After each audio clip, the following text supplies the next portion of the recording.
unstable. I feel able to turn the tables, I could do this. Just keep moving, keep your hands up, stupid. I feel lucid, a new viewing. I can see the end, I can see my future, I can view it. It's right there for the taking. Everything I've ever wanted, dreams are just waiting. I just gotta fight for it, willing to die for it, willing to like sort of. Hey, greetings from the year 3000, it still sucks.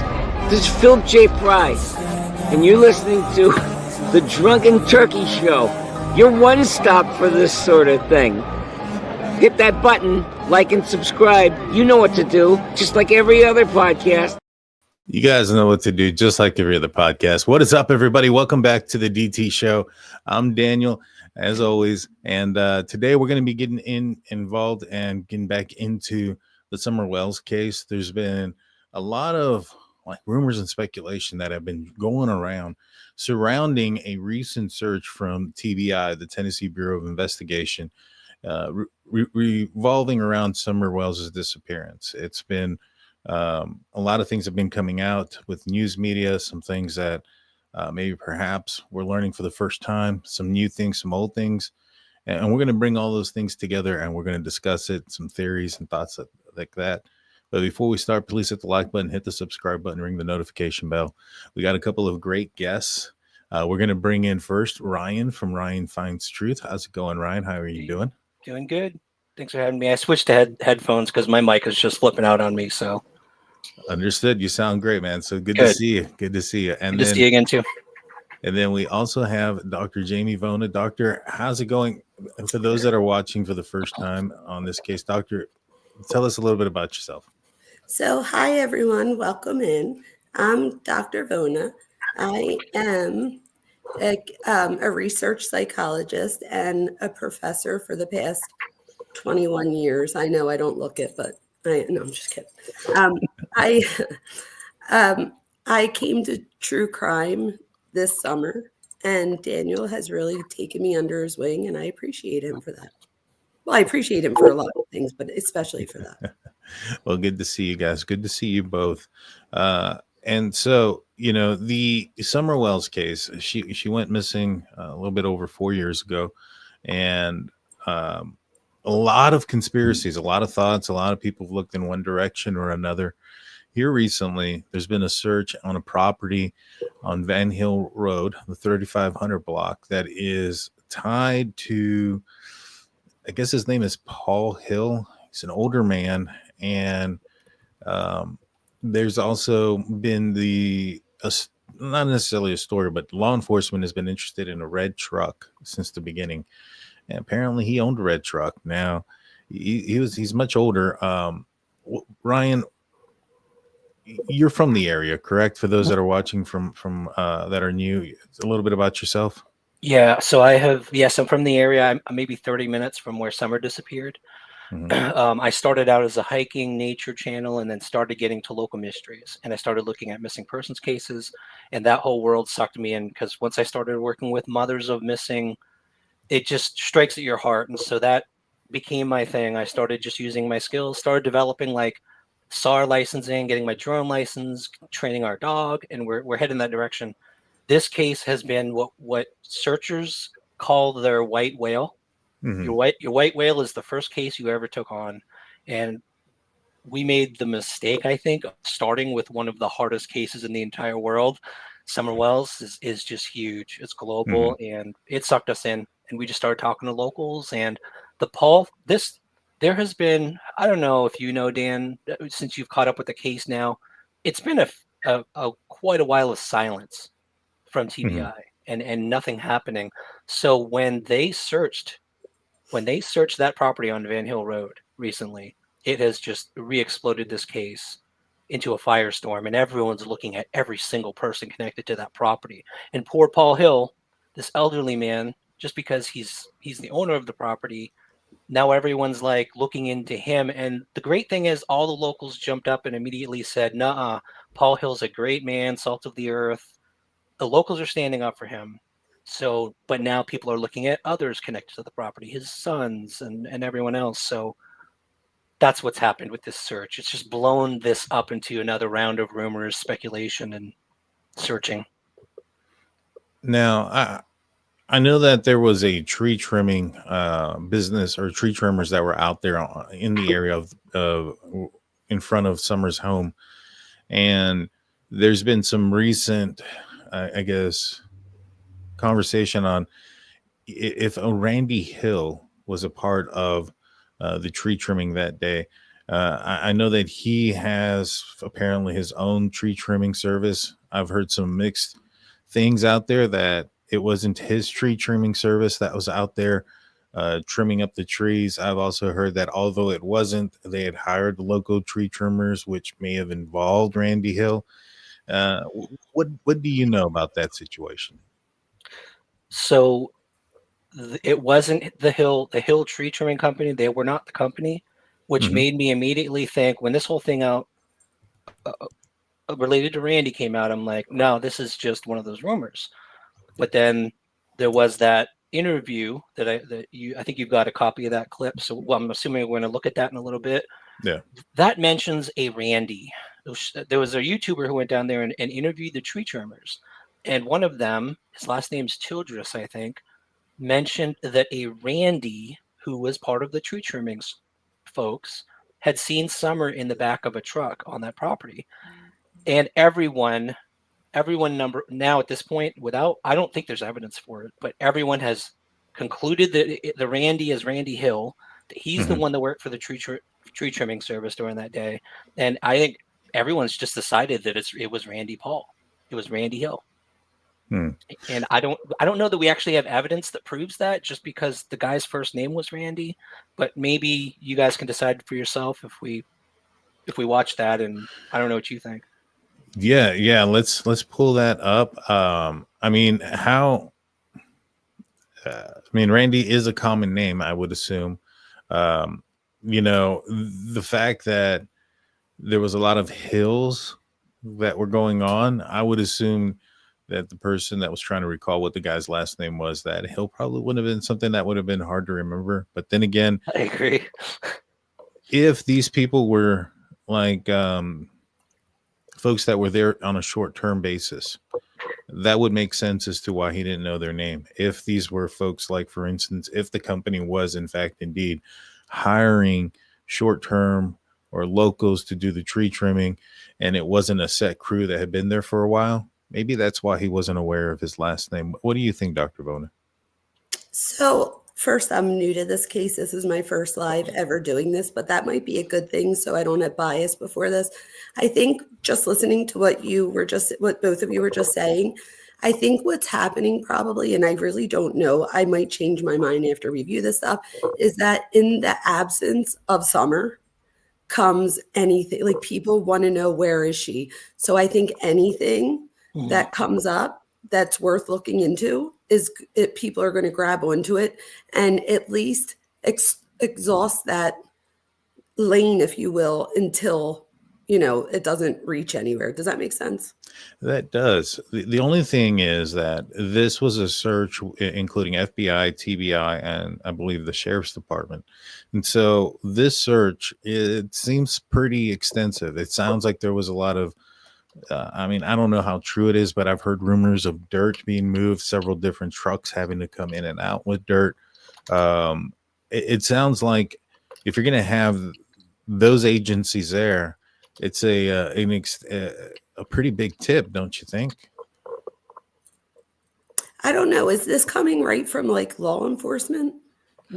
No. See, that's the problem. Yes. It comes from. That's what I'm saying. I feel like in the absence absence of Summer, and everybody is still looking for her. So it's like there's still something, just like with Jack and Lily, right? So even someone like me will get Daniel's, interviews and try to slice them sideways just to find something out of it, because you're just trying to find something. So Right. I'm just hoping that that's not hoping. I'm hoping that, at least law enforcement knows if they should look further, or if they've already looked. Well, the media, Ryan, they're the ones that have put out there that it was TBI, FBI, and local law enforcement. That information was from them, not just from random folks, right?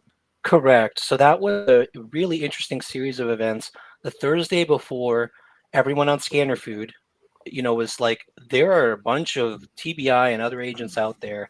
And so that was around the community. Everybody was like, is this related to Summer Wells? But nobody knew. But there was a huge TBI and FBI presence on Thursday. And then the following week, it came out on the media. The TBI actually announced that, and they didn't just say we conducted a search. They said we conducted a Summer Wells search. And what's two things that are crazy about that, or maybe one big one, is the fact that they've followed up with a lot of tips through the years and they have never announced it. They've never said we're following up on a tip. I know for a fact because I submitted a tip that turned out to be absolutely nothing and I was embarrassed about it, but they never announced they were following up on a tip. They were looking at a hole or a mound in the ground, but it was never announced. And for them to announce it tells me that they have to feel very confident that it's actually going to lead to something, I think. So that's the one thing. The second thing I wanted to mention about that whole series of events is the search happened, officially came out on the Tuesday. I think it was the following week it came out. And I'll be honest, I immediately wanted to know who owned that property. And I did the whole background check, like a lot of other sleuthers online probably did. Found out it was Paul Hill, and I put it out there. I just said, hey, this land is owned by Paul Hill. Don't know what it means. And then the media confirmed it, like a local WCYB reporter went to talk to the locals, confirmed that they saw the searchers at Paul Hill's property. And that was the end of it. That was from the media. We know they searched Paul Hill's property. We know the owner is Paul Hill. But that's where it ended as far as the proven evidence. And anything else after that has been people looking for connections between who else is connected to the property and what happened on Ben Hill Road with Summer. And that's where we're getting off into left field. When was that search again? That, like, the latest one? Like 2 weeks, right? Okay, Yeah. that's what I meant. Like, was it recent? Yeah, it's been very recent. And one of the things that I wish I had the actual news clipping with me, but one of the things that I had seen was that in the news clipping, they mentioned that the last sighting of Summer Wells was outside of the residence. Did you pick up on that, Ryan? So that is the weirdest thing too. Ronnie Lawson made a comment in the media saying she was spotted walking away from the home. She was actually spotted walking away from a home. When they conducted the interviews with the parents, the mother, Candace, said she went down to the basement, she disappeared, and she kept on repeating over and over, Summer Wells never walked off. She never walked off. Like, she never had the habit of walking off. Okay. Which we know is not true. We've interviewed people who've been there, and we know that she had a habit of, she thought it was fun to hide from people. And that's why I'm actually really, I wish we could get into that stuff with Dr. Vona, Dan, like the whole parents stuff. I mean, I would love to get her take on those interviews, but we have a limited time. So we can focus on the search. And so, do you think maybe the kids saw her outside then? If somebody did see her outside, who would have been to have seen her outside? You have to decide what to believe. Like, do you believe was Ronnie Lawson correct, or did he? Actually, I lean toward Ronnie Lawson because when I rewatched the media clip when Ronnie said that, I recently rewatched it because I was always confused about it, and someone mentioned it again. And more recently, I watched it really closely, and he said that he heard from the siblings. He actually mentioned that in there. He said he heard from the siblings that she had walked away. So yes, the brothers must have told him that. Interesting. Yeah, because I mean, to me, in the end, there's only a couple of possibilities here, and it's one, something nefarious happened, and the parents covered it up and did a great job of doing so, which I think is and what I mean by that is that they haven't been arrested yet. They've somehow, whatever means that they have been able to, TBI, FBI, and local law enforcement haven't been able to figure it out. She wandered off, which I think is possible. I'm still not completely there. Somebody who was familiar with the residents showed up there, and the intention of that person showing up wasn't maybe necessarily to to kidnap Summer, but came across her and abducted her, or a combination of some things, whether she walked out, wandered off, and then got picked up by somebody else, but nowhere, maybe off of the highway or something like that. I highly doubt a stranger like walked up in there, walked into the basement, or any of those type of things. I had wondered if it was possible, because to me it seemed like the path that the dogs traveled the scent through, that would be a difficult path to go down if you're forcing somebody to go with you. Have you seen that? It seems like a difficult thing if it's by force, if she's kicking, if she's screaming. And so if she either went down there by herself or she went down there with somebody she knew, that's kind of where I'm at on that one. What do you think? They call it the dog trail. So it was somewhat of a trail, but I'll tell you, and we can talk about the events that happened that afternoon, but we're now educated with this new information, with the search related to the hills, where people are re-examining the tree trimmers. So I'm curious of your thoughts on, if we trust that video that you're about to show here, what he says about one of the tree trimmers seeing her in a vehicle that day, in the bed of a truck, inside a truck. Maybe it wasn't Randy Hill. It was some other Randy. Who cares? One of the tree trimmers is claiming that they saw her in the truck. How does that educate us as far as, well, actually, I don't even know if we know the timing of when they said that. Was it morning? Was it I was going to say, when I listened to it, it sounded like it was a morning situation. My only problem with that is that we know that eyewitness testimony isn't always very credible, just like how the brain works and stuff. So does this person know for sure that it was her, or do they think they saw her? Does anyone know? That's a good question. Maybe we should actually watch the clip and see what. Let me see. Yeah. Let's watch the clip. But before we do, last question though: were there any other little girls around Summer's age that lived in that area? Oh, there's a lot of rumors. There was a friend of the family who had been staying there, and I don't think it was the same timing, but around that time, and her name was Journey. She looked just like Summer. There's this whole side theory about this woman named Marlena told this story, and a lot of people think that these other people were being targeted by a drug group, a retribution. It's a long story. I don't know if you want to get into it, but supposedly there was like retribution. They wanted to abduct this Journey girl. They made an accident and they abducted Summer. So yeah, there's other stories of other girls around there who potentially could have been a target, but I don't know how true that is. And so wasn't her hair cut like a boy at the time? Yes. So couldn't it really be any boy or girl? Yes. Yep. It could be. And I just want to give credit. This is from somebody, Ziggy. I believe she's married to Fred Hill now, but this was like an interview 3 years ago, and I think this was before she was married to him, and I think this is actually right before she met him, and she's interviewing tree trimmers in the area. So I'm going to unmute it. There's a lot of background noise, so I'm going to pause it and kind of explain what I hear here and there. Okay, guys? Yep.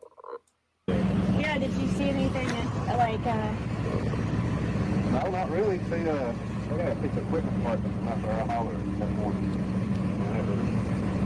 I didn't recognize them, but later that day, or the next day when the FBI got us, Randy brought us my people. So she says later that day, Randy, and I'll be honest with you, I had a hard time understanding what he said. Later on that, I heard Randy also. So, let me pull it back a little bit.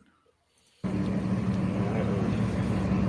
didn't recognize them, but later that day, or the next day when the FBI got us, Randy brought us my people. He said, oh, sorry. He said later that day, Randy, but he's talking about the FBI before that. I heard everything he said for some reason that last time you just did that. Yeah, he said something about that. It was either later on that day or the next day, and that Randy said something that he recognized them. He said something about the FBI too. Yeah. I didn't recognize them, but later that day, or the next day when the FBI got us, Good catch. Later that day or the next day when the FBI. Yeah. They actually stopped talking to him, but I was in the pickup truck. They actually stopped and talked to him.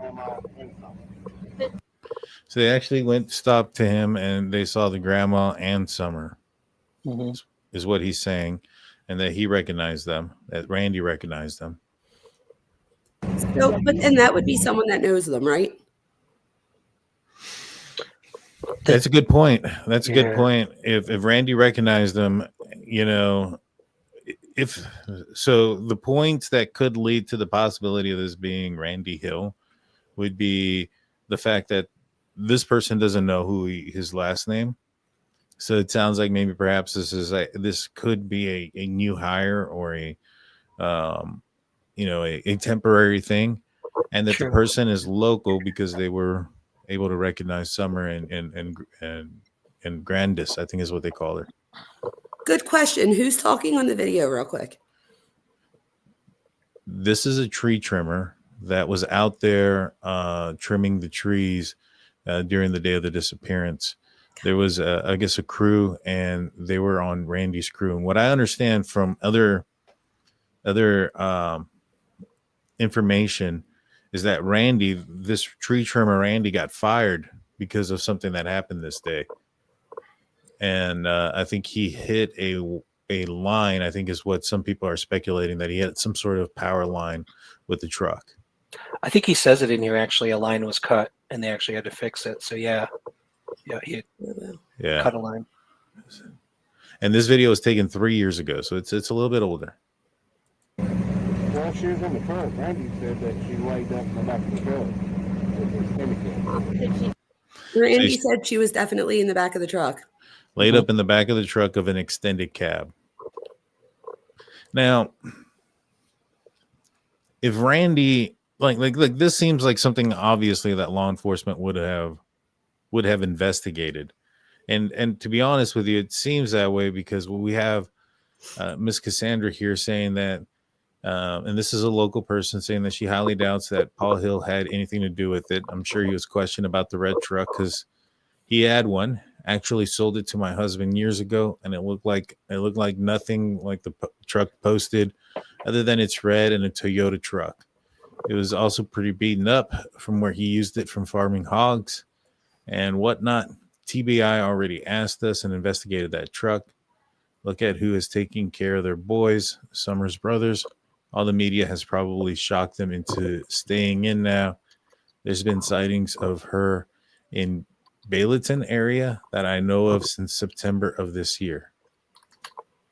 That's pretty weird. Have you heard of any sightings this summer? Oh, dude, so many. They had sightings of her out in a place called St. Clair. There was a sighting on the day that the disappearance happened, or around that week. There was like a little boy and a little girl on the side of the road. We heard of a sighting in Florida that it was when we were first starting, and we actually traveled down to Florida to follow up on that. Some woman saw her in a local park. Turned out to be nothing. I've heard sightings in other states. Like there's a sighting, this guy named Chanjo Superstar up in North Carolina, I think, a campground, saw an older couple with donkeys and a little blonde girl. That's a whole side story. There's been sightings everywhere, and a lot of people are connecting Chanjo's story with Paul Hill and this family and saying that they're potentially like the older couple that was up there at the campground. But the police showed up. He called the police, and the little girl had the wrong eye color, and the police told this guy it's not Summer. But people are still kind of trying to make that connection. So it's been crazy. I don't think she's alive. In my opinion, I would say the percentages are probably siding with that. Dr. Vona, does this seem like a little bit of deflection to you? by bringing up the fact that there's a sighting somewhere else in September, like that holds any water to what TBI's search just did? I'm not sure. I need to know more. But again, it could just be people that are really care and they want to find what's going on. Right. And so, like any little thing, if I heard something, whether I knew it was real or not, I would still pass it along, because what if I didn't? And it was something. So like they always say, if you see something, say something, So I don't know if it's just, Well, like, it wasn't her sighting. She didn't say she had a sighting. She said there was a sighting in Balenton that I know of since late September. But why is she, who is she again? And why is she like inserting herself? She is the person whose husband purchased a red truck, a Toyota, from Paul Hill. And apparently this happened shortly after the disappearance, I think in 2022. And TBI went as far as investigating the truck. So that should say sharing her opinion. Sorry. The context of this comment was a larger post in Facebook. So that's WCYB reporter posted a picture of the property saying, yes, it's Paul Hill's property. And this woman commented on that Facebook post of this reporter. She was just saying, because people were talking about the red truck that he owned. So she was just posting a comment defending Paul Hill, like a lot of other locals have been. Okay, that makes sense. Right, but this should say something though. Then it's other people, Daniel, right? Group things. So now other people take it and run with it. Yes. Right, but if they're investigating the red truck and they're investigating Paul Hill, right? Because they're investigating his truck. It's his address that was looked at. This investigation happened in the past. This means this isn't something new to them. Yeah, they've been aware of this area, this truck, and his property for some time now. That's a really good point. You know what I mean? And so, like, what flipped the switch for them to automatically now all of a sudden search it? Yeah. Could it be the people, like so many people, starting to speculate and stuff, maybe just to make sure that they've exhausted everything? I mean, wouldn't it technically be a tip? Wouldn't they have to? They said it was a lead. Did they call it a tip or a lead? I know a lot of the people commenting will know. I think that it was a tip from someone. What's the difference, just for people that don't know? Because I don't know. I think a tip would be somebody called in something. A lead might be they've connected pieces together and they're heading in. You know what I mean? Gotcha. Yeah. All right. But a lead can come from a tip.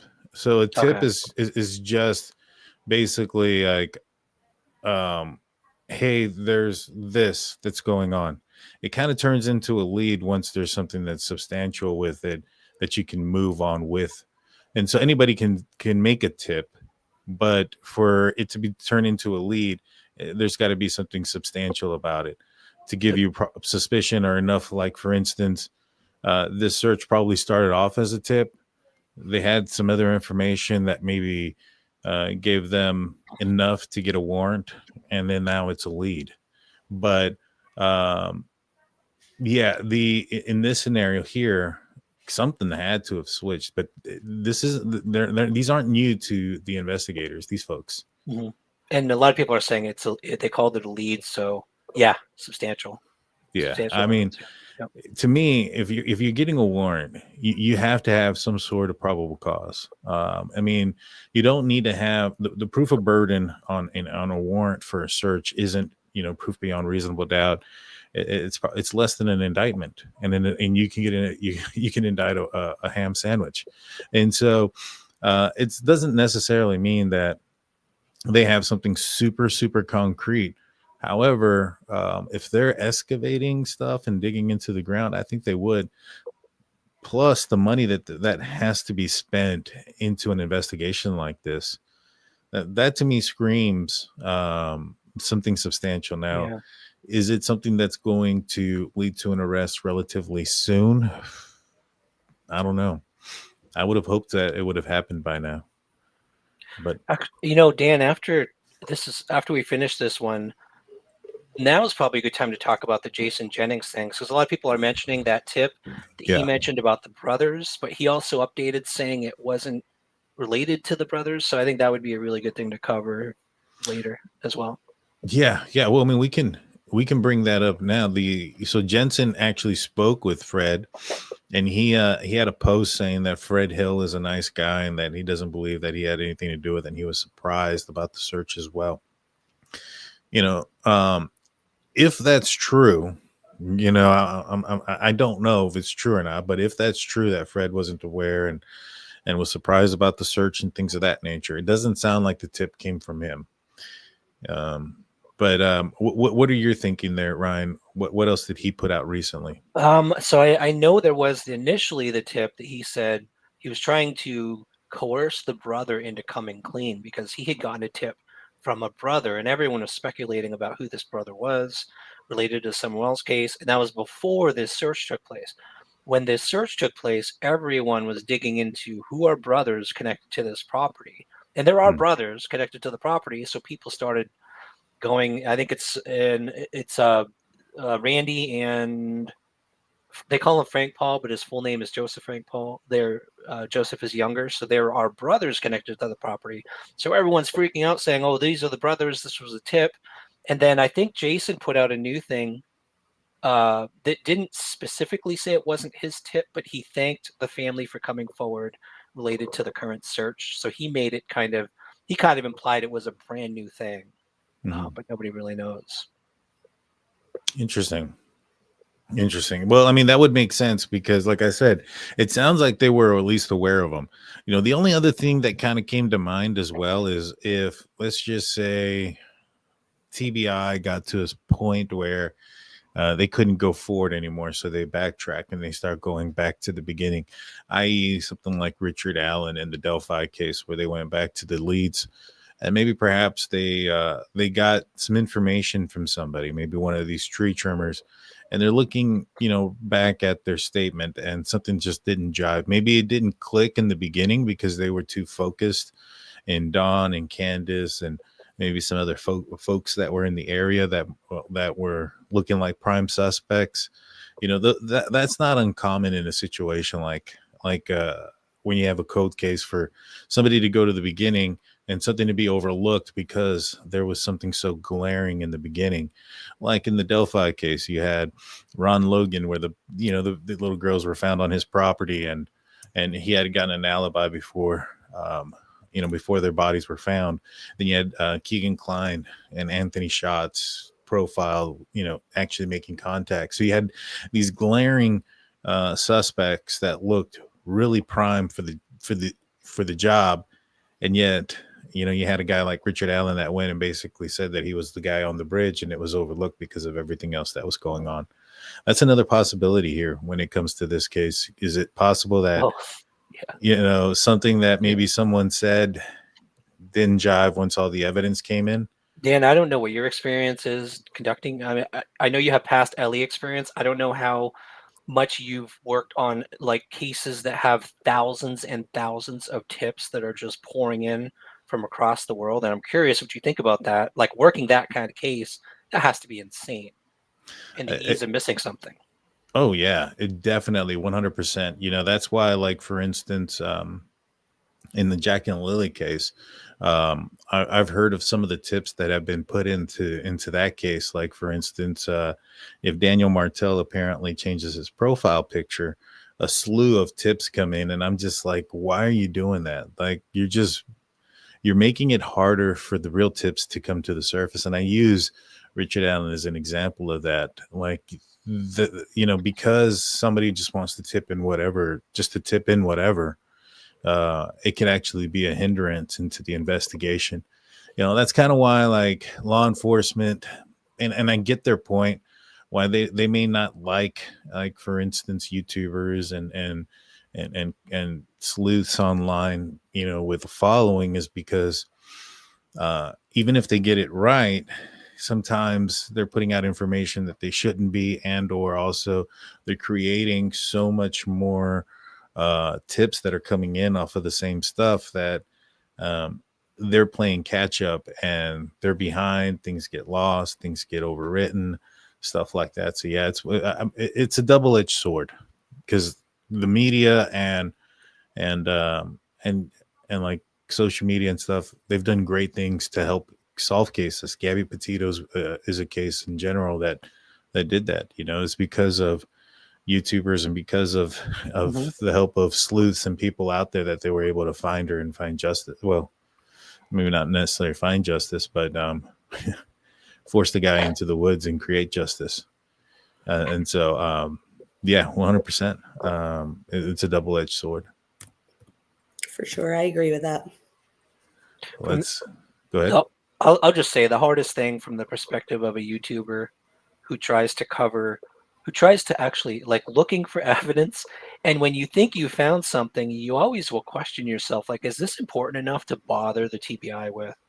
If you think you've come across something important. And a lot of times, because they've gotten thousands of tips like that, you almost don't want to bother them and just don't even put in any tips. So it's like a double-edged sword. You don't know when you should, and you don't know when you shouldn't, you know.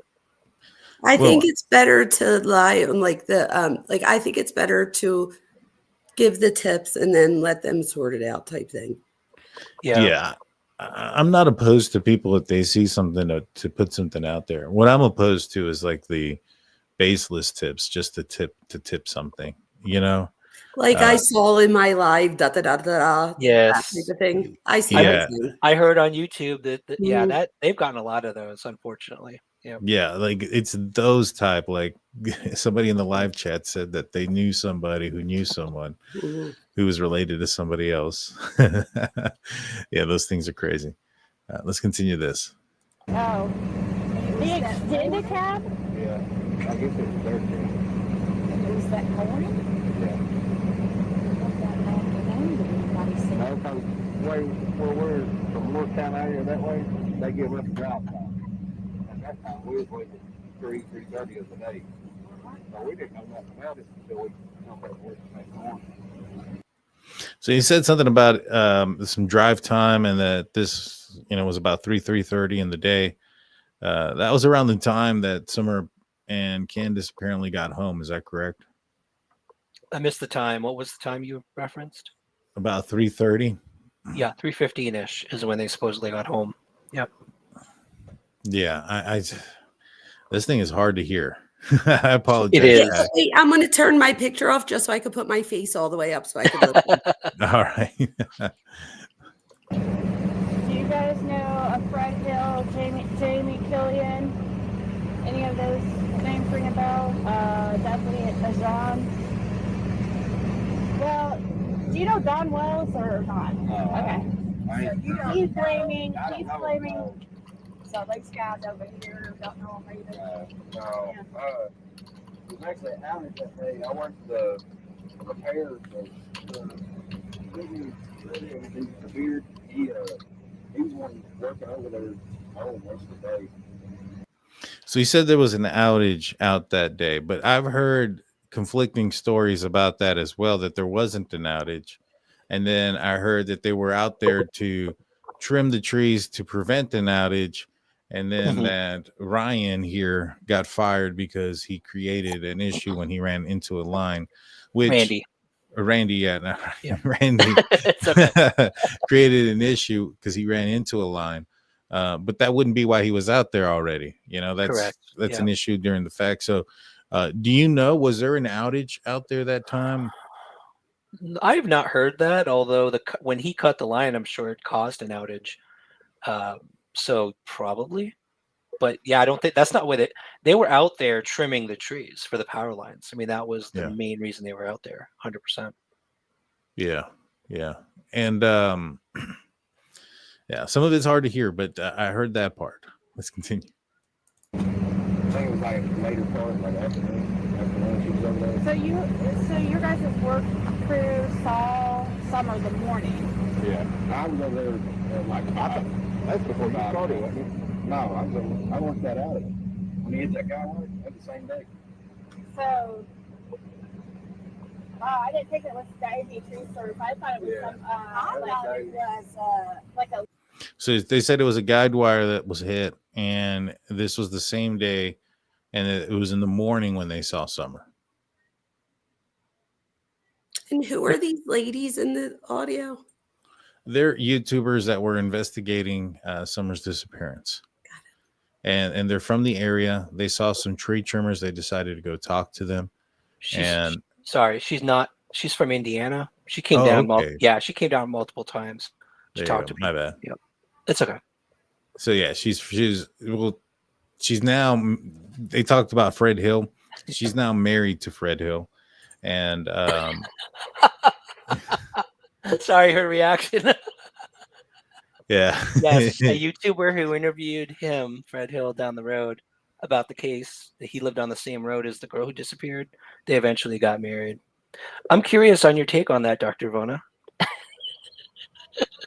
Do you know what that reminds me of? Do you remember with the Sebastian Rogers case, the dad winds up like dating a girl from or whatever, and something with YouTube? I don't know. So I guess that's not totally. I think when people are working on something and they have a bond with someone, even if it's just Summer or that both of them, like he lives near there, she's there investigating. Yes, the T-Rev thing. That's exactly what it was. That's right.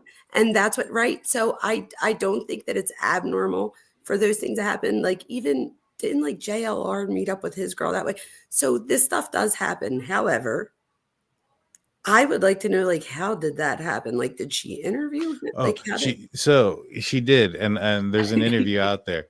I don't buy it. I don't buy it whatsoever. So she pulls up, and he just so happens to be outside, and she's like you Fred Hill, and he's like, yeah, and she's like, you're the person I'm here to talk to. I'm going to interview you, and he's like, all right, let's interview. And this is the first time they've ever met. Nothing.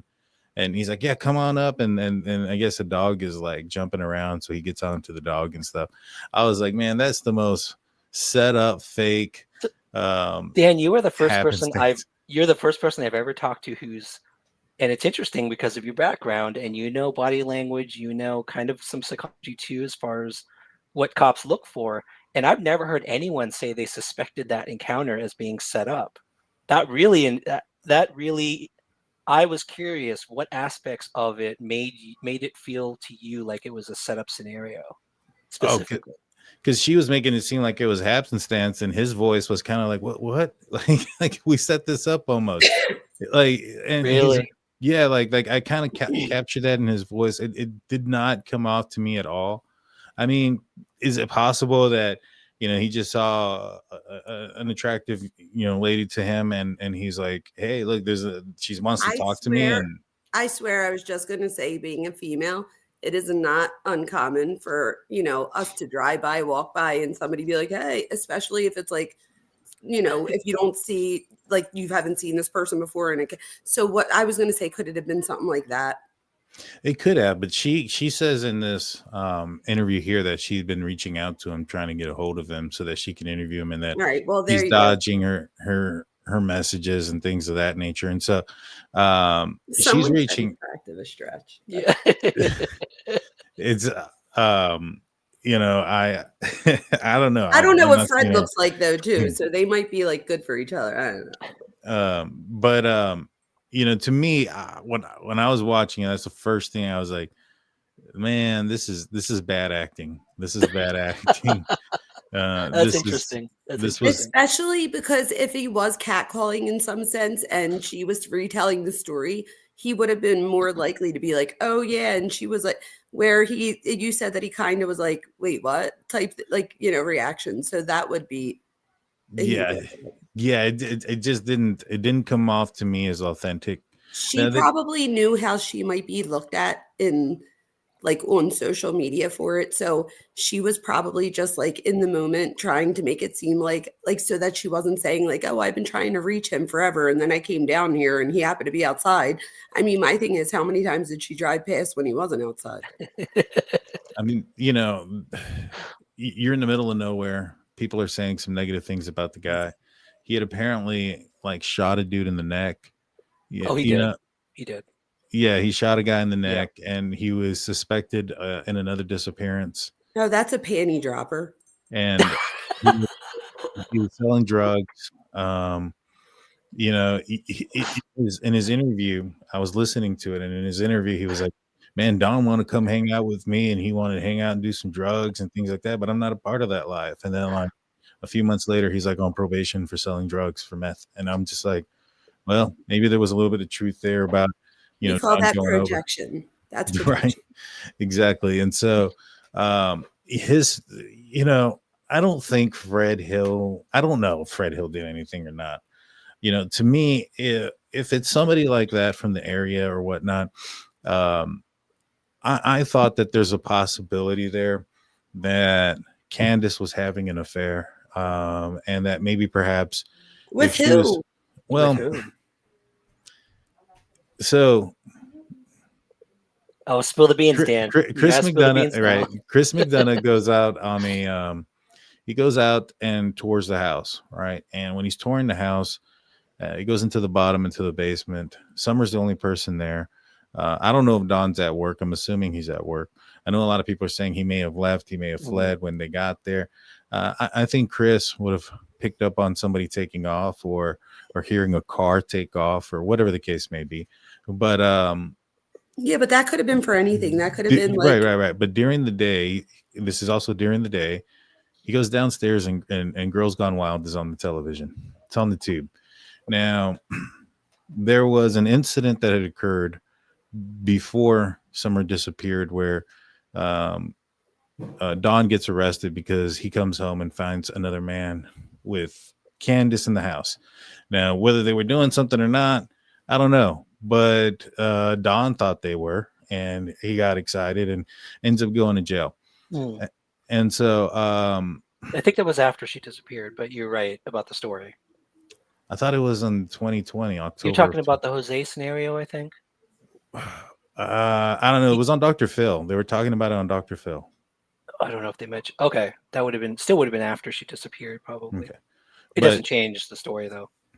And so you got the Girls Gone Wild on the television. For one, let's just say that's Don that was watching it.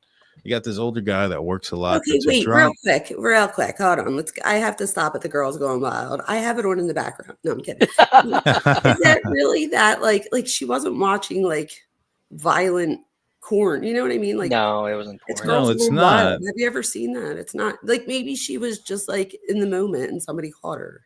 Well, she came home. She was gone. She was outside. I think they ran in. I think Chris McDonough ran into her like at the gas station or something like that. Could you imagine Chris McDonough rolling up and you have Girls Going Wild on? Well, that's what happened here. Now, Girls Gone Wild is something that younger guys watch. Probably like you would expect teens, boys. I wouldn't expect and an girls, older guy. I'm I'm sure. sure.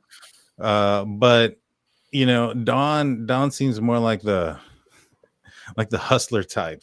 He's watching some more mature stuff, some X-rated things.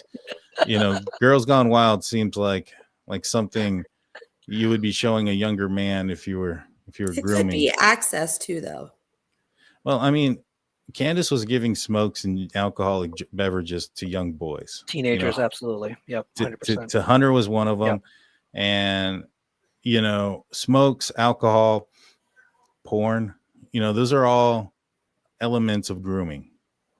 Now that is something that both of you would have background on. Are those always elements of, so when we interviewed the person who lived there for about a year, she said she gave teenagers who came over all the time. Like she was so into teenagers. She liked hanging out with teenagers. And the alcohol thing was always present. So I think if I can interject here, I think, and I don't know this to be true, but I will not be surprised if we find out that Candace at some point, if not multiple points, has her own trauma. And it could be like an arrested development type thing where something could have happened to her in her late teens, early 20s type things, or just in her teens. And she's like, and again, I'm not making an excuse here. This is an excuse. I'm just trying, you asked, so I'm like trying to explain why somebody might do that. And that kind of would explain Girls Going Wild too, because that's more of like a teen thing. Like you're a little older. Like you gotta, I don't know, you gotta find something else to watch. That's a good point.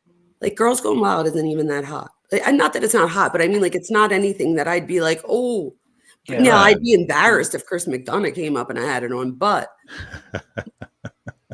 I don't know. Other than that, I think it's more, isn't it like an infomercial-ish? It is, yeah. It is, but I mean, if the whole just flashing, like Truth Exposed says, just flashing boobs. Mhm. That's something that a younger person would get really excited about. And if she has that going on, it's not like her sons weren't in the house anymore. They already been picked up. They were taken up by CPS, and so she was, from what I understand, it seemed like alone. And so I thought to myself, is that the reason why she doesn't want to talk about who may or may not have come in and out of the house, because they may have been underage and that implicates her into something else? Chris McDonough says that he was talking to her and that she was snot coming out of her face and said something to the effect, "I think God is punishing me." To me, it almost like I wasn't there. So Chris McDonough was. He thinks that she was about to confess to having something to have done with Summer's disappearance. He's probably right. I mean, he's got way more experience than I do in investigating anything and everything and talking with criminals. However, to me, it just kind of seemed like part of the punishment was that Summer was gone. And so punishment meaning she did something and it caused Summer to no longer be there, not necessarily her doing something to Summer. And so Dawn talks religiously. They have a church that they go to. Could it have been because maybe perhaps she was stepping outside of the marriage? Is that what she's afraid is what her punishment could be? And then I started thinking about the Girls Gone Wild on the TV, the alcoholic beverages and the smokes to the children or to the teen boys. It kind of all points in a direction that, is it possible that she had a relationship with somebody that she cannot speak about because she's afraid of her own possible implications of legal ramifications? And did that person, come over and, maybe under the influence of something or whatever, saw Summer and something happened? You know what? When you say about Daniel Martell and you're like, Jamie, he just like he wasn't thinking all that. I don't think Candace was thinking all that. So, I mean, maybe she might have known that it would, if anything, I think more that she would be afraid of what it would look like to everyone, as opposed to like, oh my gosh, I might get in trouble by the police. I almost feel like this seems like that was already a thing. So, Dr. Vona, you just hit a nail right there, because here's the thing, and this is, I've never understood this, and maybe you can give some insight on this, is the whole thing happened the day before. They went all over the place with Hunter and Summer and Grandis. They went to the hospital. They went to all these places. They bring Hunter home. Summer disappears. The TBI is now investigating. They're interviewing Candace. They're giving the parents polygraph tests. They're interviewing Hunter. After they interviewed Hunter, she went to Hunter and she said, this was her primary concern. She said, you didn't tell them about the alcohol at the swimming hole, did you? And her daughter was missing. Her primary concern was, you didn't tell them about the alcohol. What it would make her look like. Right? And wait, so is there would she be afraid of what his parents might think of her too? But her child is missing. Don't you I think? know, but I'm saying, so that's not normal for us. But I'm saying, that's what it sounded like more to me. I feel like we're dealing with an arrested development here, and we're seeing intergenerational transmission of trauma. And who knows? I wonder what her relationship was like with Summer. Why was Summer's haircut? Why was her haircut? Nobody. So there's been two camps. Some people say, well, that's normal around there. They do it for lice, apparently. Sometimes. In my opinion, it's to make her not look like a little girl. Why do you think that would be? Either to make her less attractive to someone else. Right. Well, then that would mean that they're aware of somebody in the area who. No, this is the thing. If you have trauma, especially sexual trauma, your perception's your reality, even if it's not real. So she could have, somebody saying jealousy, stuff like that. So there could have been something going on in her own head, because I doubt she went and got trauma therapy. No. And I'm not even saying that being disrespectful. Like I haven't. So in that case, she's probably like, if you don't work through that, it doesn't usually leave. Like it usually keeps like showing itself, and then it might show itself in the kid somehow. Candace's hair was short too. Was it short during the time of the disappearance as well? Semi-short. I mean, it's kind of like it's a bob cut kind of deal. But the way they cut Summer, I mean, it was like shaved. You know what I mean?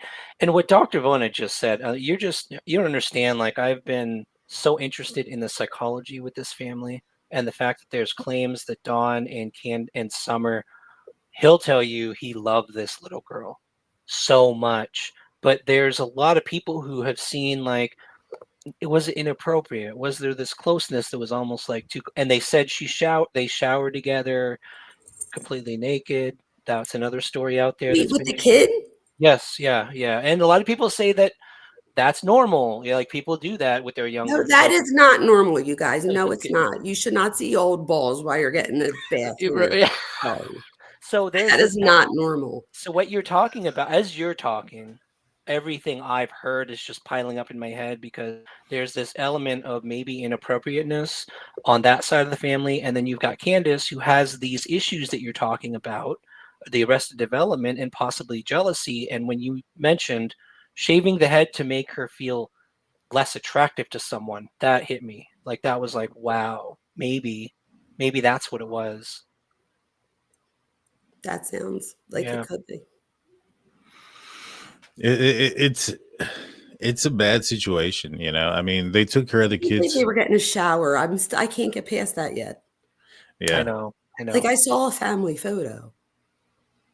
Yeah. Did the boys get in there too, like the little boys, or just? I don't know. From the stories, So this shower area, you got to understand their house. Like, it's a stand-up shower. The dungeon basement. Yeah, there's no room. They basically, that's how they took their showers. That's how they washed the kids. The kids didn't like to wash, so that's how they would wash. They would just kind of shower together. I don't know. It's a different culture too. I mean, you're talking about the hollers of East Tennessee where they don't have a whole lot of room in their cramped up house with clutter everywhere. So that sounds like an excuse. Let me be honest. Like this is my thing. What's the difference if you take a 6-minute shower together or 3 minutes one person, 3 minutes another? So I'm not saying you, I'm saying them. Like if they try to explain that away, that doesn't even make sense, right? If anything, all it does is traumatize somebody. Daniel, you have a daughter. Like, could you imagine just being like, come on, babe, let's all get in the shower? Like, that just doesn't even seem like, I don't know. I don't care where I live. I don't know that I'd be able to, I don't know that would feel normal with me. I agree. I agree with you because like I had 2 daughters. And when they were really little, sometimes we do like the whole fun bath time thing with toys. I'm not going to get in there without a swimsuit or something. You know what I mean? Yeah, like, right. Yeah. So it did feel weird. That story was like, and it would be one thing if like the kids are in the bath or something, but this is like the adults with the kid. Mm-hmm. Yeah. Yeah, that's I've heard that story too. I've heard that story going around that he took showers with her and stuff. I haven't. Is that like on a? Did he report that like on a podcast that he did? Oh man, where was that? They've done so many. So some people are saying it's not true. I've heard them on different interviews. This has been a thing that's just been known by everyone. We've got people saying it's not true in the chat. So, I hope not. Yeah, the one thing true, that really did concern me. Well, real quick, if it is true, then like the reason, because people are saying like I've had to do this or that. The thing is, how old was the kid again? How old was Summer? 4 at the time, 4 to 5. Yeah. Someone is saying that's not like a little kid where you're just trying to like everybody came home from the beach and we're like this is like if that is the case. It came from a witness who had lived there, Jose. He's the one who spoke of it. He's the one who said he witnessed it. That's where it came from. So, and who's Jose? See, that's the thing. He was from. Other people could tell more about Jose because I didn't really dig into that story, but I know he came down from, was it New York, stayed there a little while. He was the one that Dawn heard was staying there when Dawn was like out in Utah. So he raced home, because he was upset that some dude was staying at the house, and he stayed there for a while they were all there, and he's the one who said he witnessed this. I don't know if he's reliable, but that's So where it came real from. quick, Shaw Woman said, poor people do what they can. Sometimes this means sharing bathwater. Shaw Woman, I lived in a row home my entire life. I don't know if it looks like I have like all the things, but I didn't. I get this. I get that. Like, I get that. My thing is, what's the difference? Let's say you're sharing the bathwater. What's the difference? Instead of spending 4 minutes and we all do it together, to have the one kid go in, take 2 minutes, get out, the next kid gets in, takes 2 minutes. That's what I'm saying. Like, you can at some point, I don't know. My thing is, like, especially for a little girl with her dad, I don't, that just doesn't sit right with me. That's all. I agree with you. I've never heard anything great coming out of that, is what I'm saying. Neither have I. It sounds pretty weird, and what if it is true, then that's odd. If it, I don't think it would be weird if it was Candace that was showering with Summer, Right. to get her washed up and cleaned up and things of that nature. But Dawn doing that it's a little weird. And then, but more so to me, the things that kind of bothered me when it came to Dawn was like, there was an image of him carrying Summer and he's crying. And he says that in that moment, he knew his time was short with Summer. That was weird. And that he knew something was going to happen within a short period of time. And then within a few weeks later, she was disappeared. That's the one thing. Yeah. That made my jaw hit the floor. I was like, wow. I understood it to a point though, Dan. Like, as a father of 2 girls, I've told people many times, if anything happened to my daughters, that would rip a piece of my heart out. Like, I couldn't live. But to hear him say, I feel like something is going to happen, what? Why would you believe something's going to happen to your daughters? That doesn't make any sense. Yeah, no, not at all. And Serious Black, real quick, says that she always had that bad feeling about Bella Watts. I just have to address this real quick. With Bella Watts, in my opinion, she had trichotillomania, which is different than in this case. In this case, it would have been cut for her. In the Watts case, in my opinion, Bella was losing her hair, one, due to stress, but due to trichotillomania, which is where it's a hair pulling disorder where you get nervous, and you'll see people sometimes like curl their, but you keep doing it and it eventually starts to come out and it leaves like bald patches. So that would be the difference, in my opinion. Could that be why they shaved her hair? What, that she was, no, I don't think so. I think you, like with Bella Watts, if you saw it, no, like if Summer was doing that, well, that's what I'm saying. So could that be why they shaved her head? Pictures? No, I don't think so. I think so. No, because you would still like see more. Like if I like, you would, it like gets like a bald spot. So no, I don't think so. If anything that I saw on the side so far, like I could see if they thought that ticks or something, somebody said maybe that. But the only other reason I would think would be for more psychological things, like I was saying before, like to look less feminine for whatever reason. Now, going back to Dawn, kind of one of the things that like that I've kind of subscribed to before in the past is like when people have had like a gut feeling about something or a bad feeling, it's because they've picked up on certain things. They may have look past it like, oh, that's nothing, but subconsciously it's stuck into their head. And you look at the situation that they were in. Dawn was always gone, according to him, with work and stuff.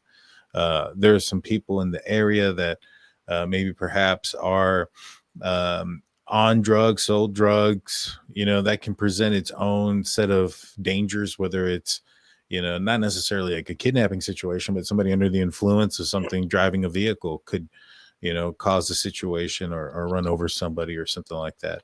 Do you think that maybe perhaps, Dr. Von, I'll ask you this, do you think that maybe perhaps he was seeing the dangers from his area and that was manifesting his bad feelings of something that could occur? Daniel, let me be completely honest. When you were saying the last thing, I was hoping that you weren't going to ask me a question because I got like a little bit ADHD into the chat over here looking at what people were saying. I will just say that just as many people are saying that the shower thing did happen. And somebody went as far as to say that it's on the Chris McDonough interview with Don Wells, that Don Wells says it himself. Interesting. And so to repeat what I said, no problem. What I had said was that, I've subscribed to the thought that when folks have had like a bad feeling in their gut or a bad feeling in general, it may be because they have seen certain things happen and they've set it to the side like, oh, that doesn't mean anything. But subconsciously, they still withheld that information. And that is what is manifesting this negative feeling or this bad feeling. And when you look at Don's situation, you had a scenario where you have him living not in the best place. He's gone at work all the time. There's not the most law-abiding citizens that are living in the area around him. They may be selling, maybe using drugs, and not necessarily the thought of maybe perhaps that somebody's going to go and physically take Summer, but somebody under the influence of something may run over Summer or one of the kids because they're driving around under the influence of drugs or alcohol. Could that have manufactured this feeling of something negative going to happen to Summer prior to her disappearance? Well, Dan, add on top of that, and this is for you, Dr. Vona, because I think once you have the big picture of what was happening during this time frame, I think it's probably it doesn't make sense to me. I don't know what happened, but the what you just said earlier with, again, the cutting the hair to make her less attractive for someone. The day before Summer disappeared, this is probably the most important piece, and it aligns with what Dan was just saying, that something bad was going to happen. The day before Summer disappeared, CPS showed up at the house. They were doing an investigation the day before Summer disappeared. So the parents were alerted to CPS being interested in their family, and the next day Summer disappears. So now put those things together.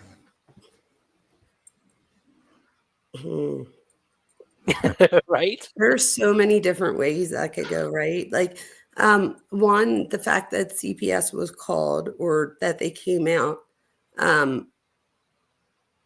Does anybody know who called or why? Nobody knows who called.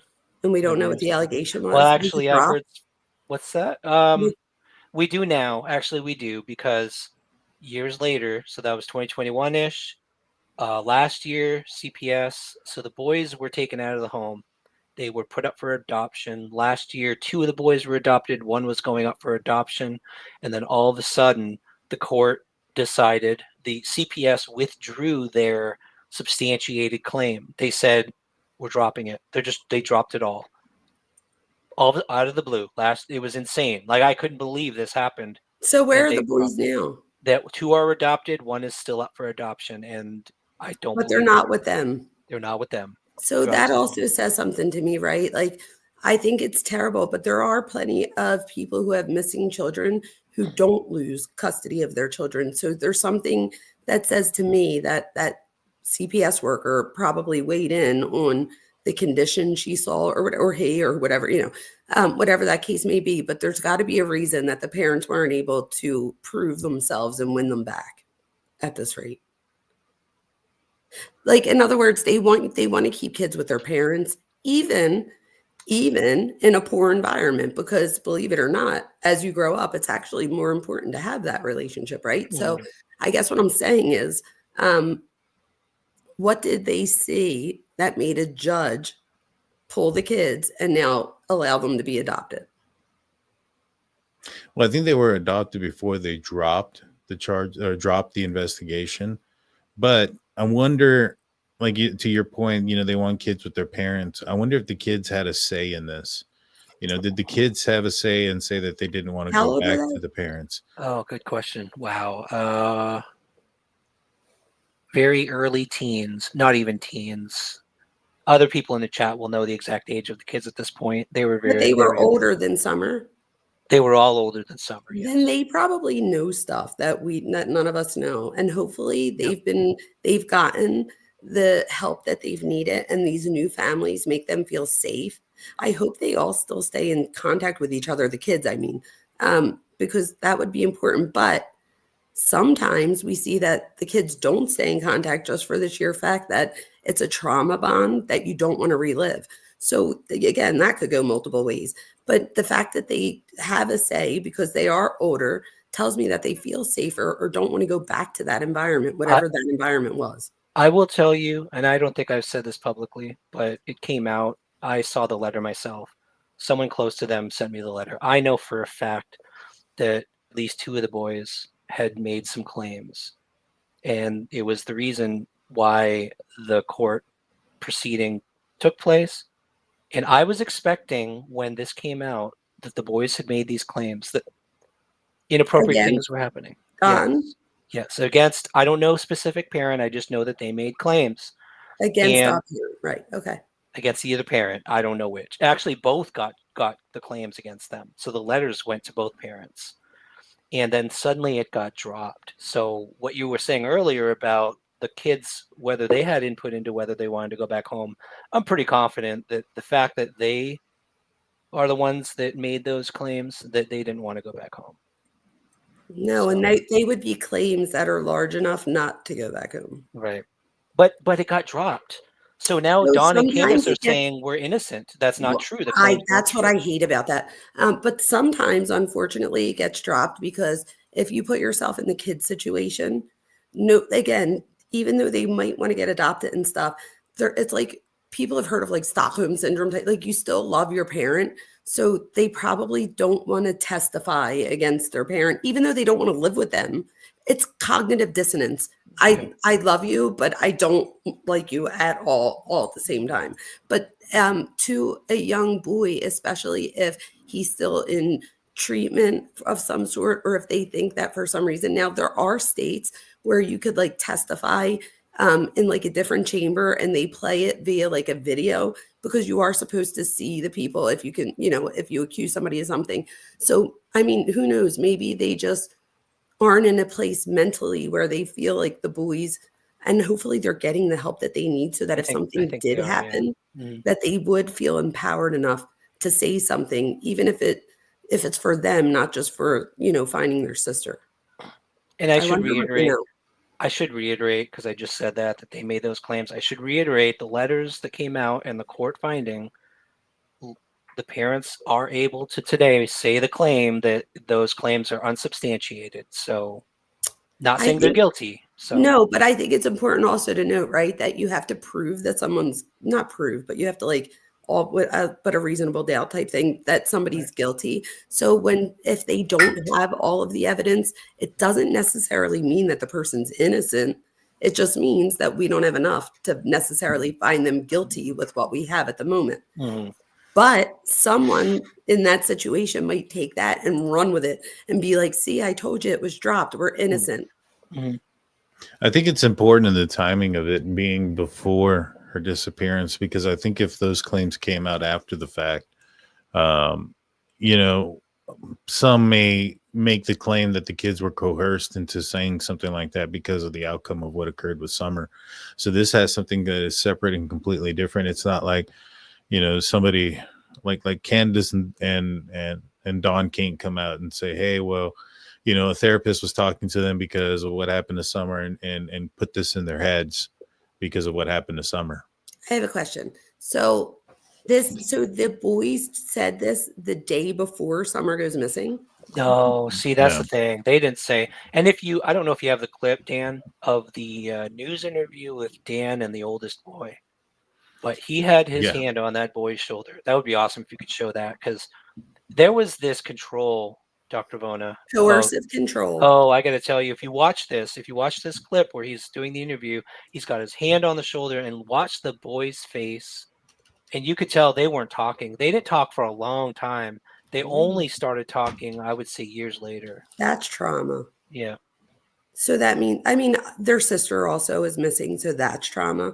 But again, for them not to be home and they're old enough now to say, do we have it? No, I do. I got it. Good. Awesome. It's crazy. So this is Don. This is with his son here. And his son is just straight up looking down the entire time.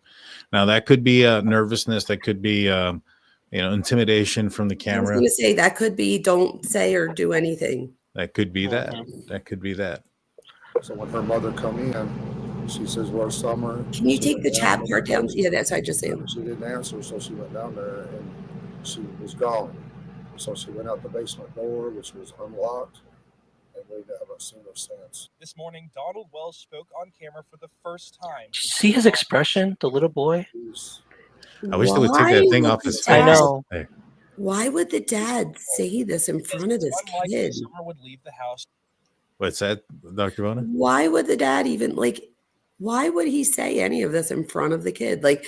I feel like the kid's already traumatized. Why would you? I don't know. I don't know that I would have stopped and talked to a reporter with my son. He feels like a prop. He feels like a prop in this. Like, here's my son. Like, he's on our side. Kind of thing, which tells me that that's so manipulative. Like, this poor kid. That's so inappropriate to me. Mm-hmm. I was watching some behavioral panelists, body language panelists on this interview, and they made some interesting points that it seemed like they were both supporting each other. Like they were each other's anchor, so to speak, during this time. Do you think they're off the mark on that? I don't know. I'd have to rewatch it again with that in mind. Let's continue. That person grabbed her, but we have no idea. Wells says law enforcement have covered leads on area sex offenders. I and wish drug they wouldn't addicts. cut it. We're trying to think. I know. It brings out. We've covered everything that we can think of already. Investigators say they have followed up on 85 tips so far. Wells says he is overwhelmed by the massive numbers of personnel on site. We just really appreciate everybody trying to help that they have, law enforcement and all these volunteers that are here. Never seen anything like this in my entire life. And so they brought up the fact that his hand was moving up and that is down a and comforting things, gesture. and so that there was that he was using him as like a anchor or a set of comfort, so to speak. I don't know that I interpret it that way. If anything, what I did interpret it as like comforting, but not as like an anchor for each other. And how I got it. For me, it seemed more of like a parent thing to do. Like maybe, I don't know though. I don't know Don enough to know, does he have the ability to empathize? I'm not sure. do you know what I mean? But to me, if it was I think it would be less, in my opinion, an anchor thing and more like maybe knowing that a son feels sad in the moment. I just don't know enough to say for sure, but I wasn't getting that they're like each other's. And if they are, isn't that like emotionally irresponsible to put that on your kid? Like if you're going through your own pain, that kid, you already have enough to deal with in life as a kid. And then your sister's missing, and now you have to be responsible for being the anchor for your parent. Yeah, I mean it's a lot. It's a lot to put on a child. So even if that is the case, that's still inappropriate on the adult's part. Yeah, you're not wrong there. Now I wanted to bring up this real quick. This is actually from that interview with Fred Hill. Oh boy, the very first one. Yeah. Just because we were talking about it earlier. So one of the big red flags that made me believe that this was something that was like set up was the fact that she's driving up, recording it to prove that this was just by happenstance instead of actually pulling out the camera when she got there. And so I thought that was interesting. Let's see. And she pulls up to his place. And this doesn't mean anything if they set it up. It's just I think it was set up. But this is that first interview with him.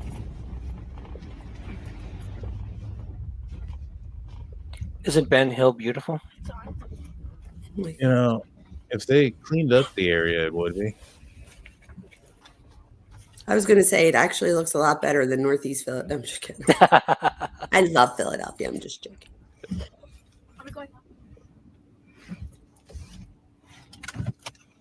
I'm scared. No, stay here, please. Why? They were some pants. It's a good.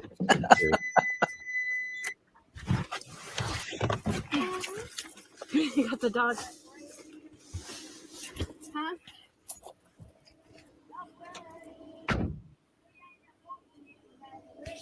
She's got her pimp shoes on.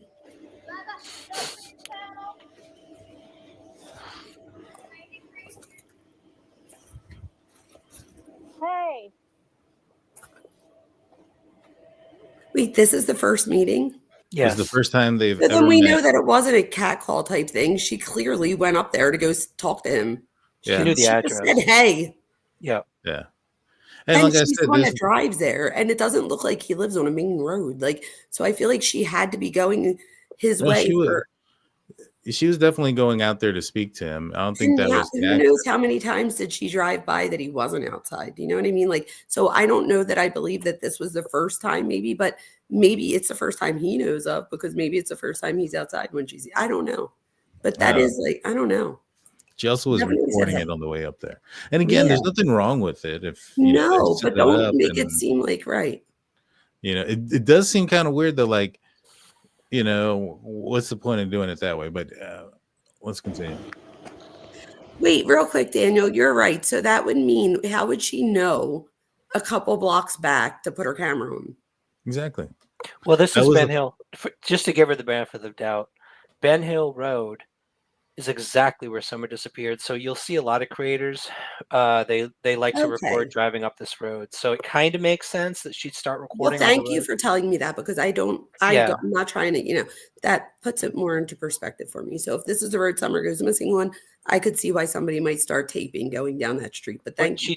She did clearly know his address because she did stop there. And I never really considered that, Dan, that, she knew the address. So she was going to talk to him specifically. Mm-hmm. Now,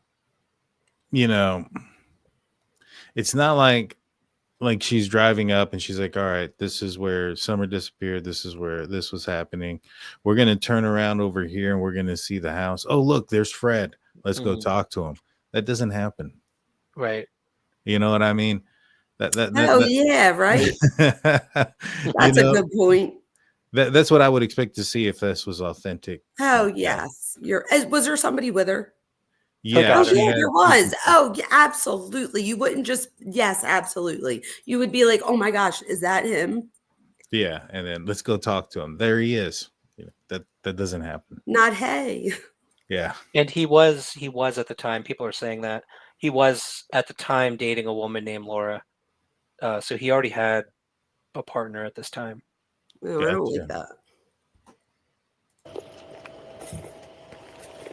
Stay in the car. Hi, Poppers. How are you? Are you the one that drove by me the other day while I was standing outside? Yeah. Okay. Are you by chance Fred? Yeah, I'm Fred. Okay. Are you the one by chance that drove by me the other day?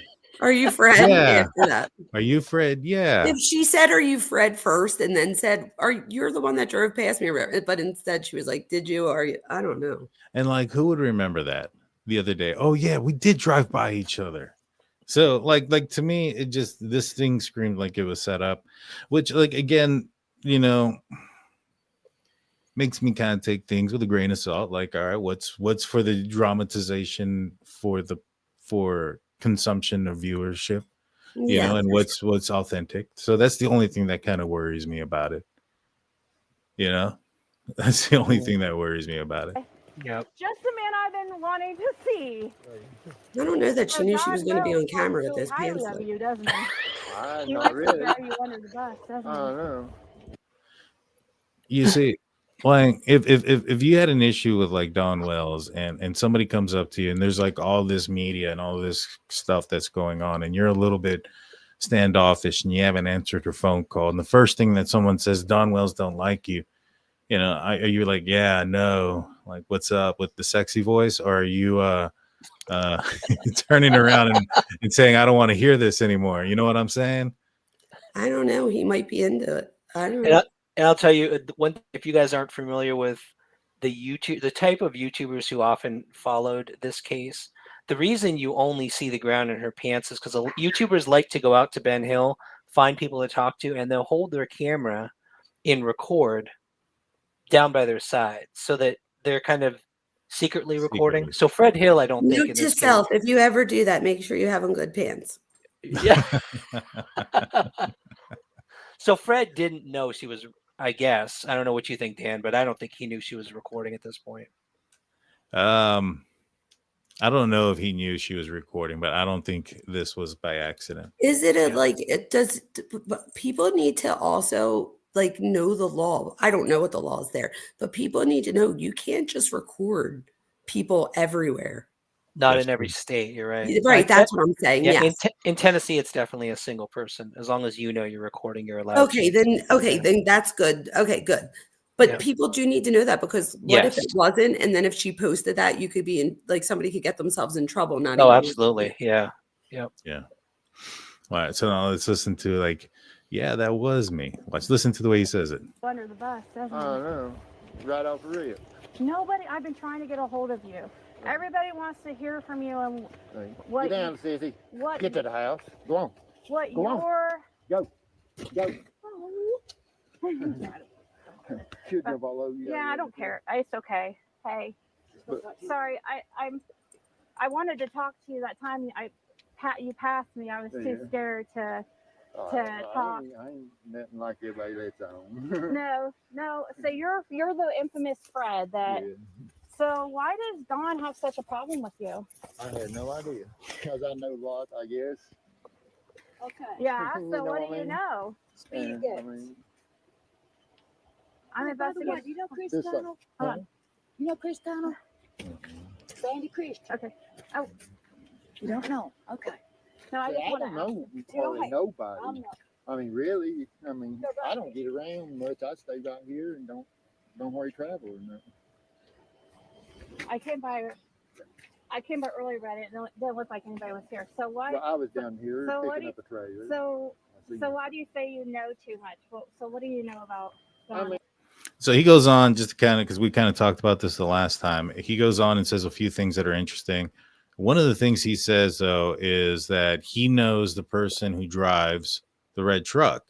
Now, he says that the person that drives the red truck is the mother of the person, I believe, that heard the scream, and that they even had a ladder rack on the side. But that's somewhat, those folks aren't the same person as, those that are related to the property on Van Hill. Is that correct? Which ones? The scream? Yeah. Hearer? Well, are they? Yeah. Are the folks that heard the scream, are they somewhat, do they have a connection to the 3500 block of Van Hill? So Jody Sue Brown is the one who heard the scream, and her husband or boyfriend at the time was Andy Bernard, and he is a great, Paul Hill is his great uncle. So technically, yes. Yep. And so Fred and him are cousins. Fred sounds like he was like just happy that he doesn't, like he said, he doesn't seem like he gets out much. So I feel like he doesn't seem like nefarious in any way, at least not yet. Like I feel like he sounds like he's really trying to answer her questions to me at this point. Yeah. I don't know. I mean, there's some. Fred just comes off as interesting to me as far as like some of his history. He shot somebody in the neck. He was suspected. Oh, that's that guy. Got you. Yeah, he was suspected. This is the panty dropper. Yeah, he was suspected of somebody else's missing persons. Went to jail for selling drugs, and then also in this interview, apparently Jody Sue, according to him, accuses him of rape. Oh, that was Jody Sue who made that accusation. Yeah. Oh, I missed that part. Okay. Yeah, that's what he says in this interview. That is who accused him of that. So there's a lot of like red flags here. I call him the Bradley Wong of the Jack and Lily case, because Bradley Wong, if you guys aren't familiar, he's a neighbor that has come up with a couple of things in the Jack and Lily case that RCMP had basically said he was lying about. And he has an extensive criminal history as well, involving drugs and theft and things of that nature. And to me, it's like, he looks suspicious, but is the evidence there to back it up that he did something? And the same thing here with Fred. What does look suspicious look like? Do you know what I mean?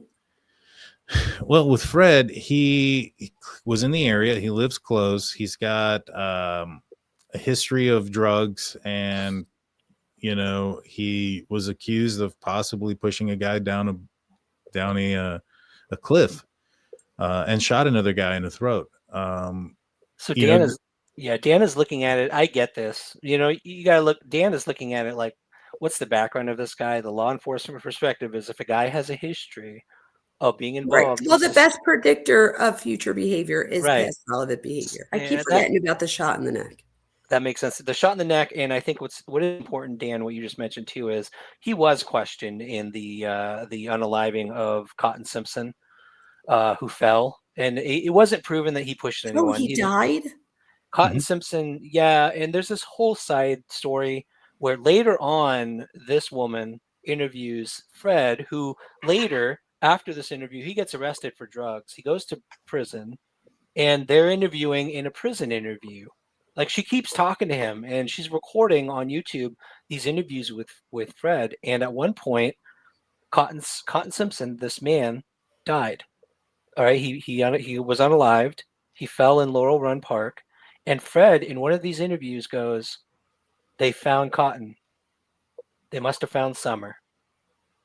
And so he implicated Cotton in Summer's case in this jailhouse interview. That's actually what drew me into the case, because I spent weeks searching Laurel Run for wherever this dude fell, because I thought there was evidence there.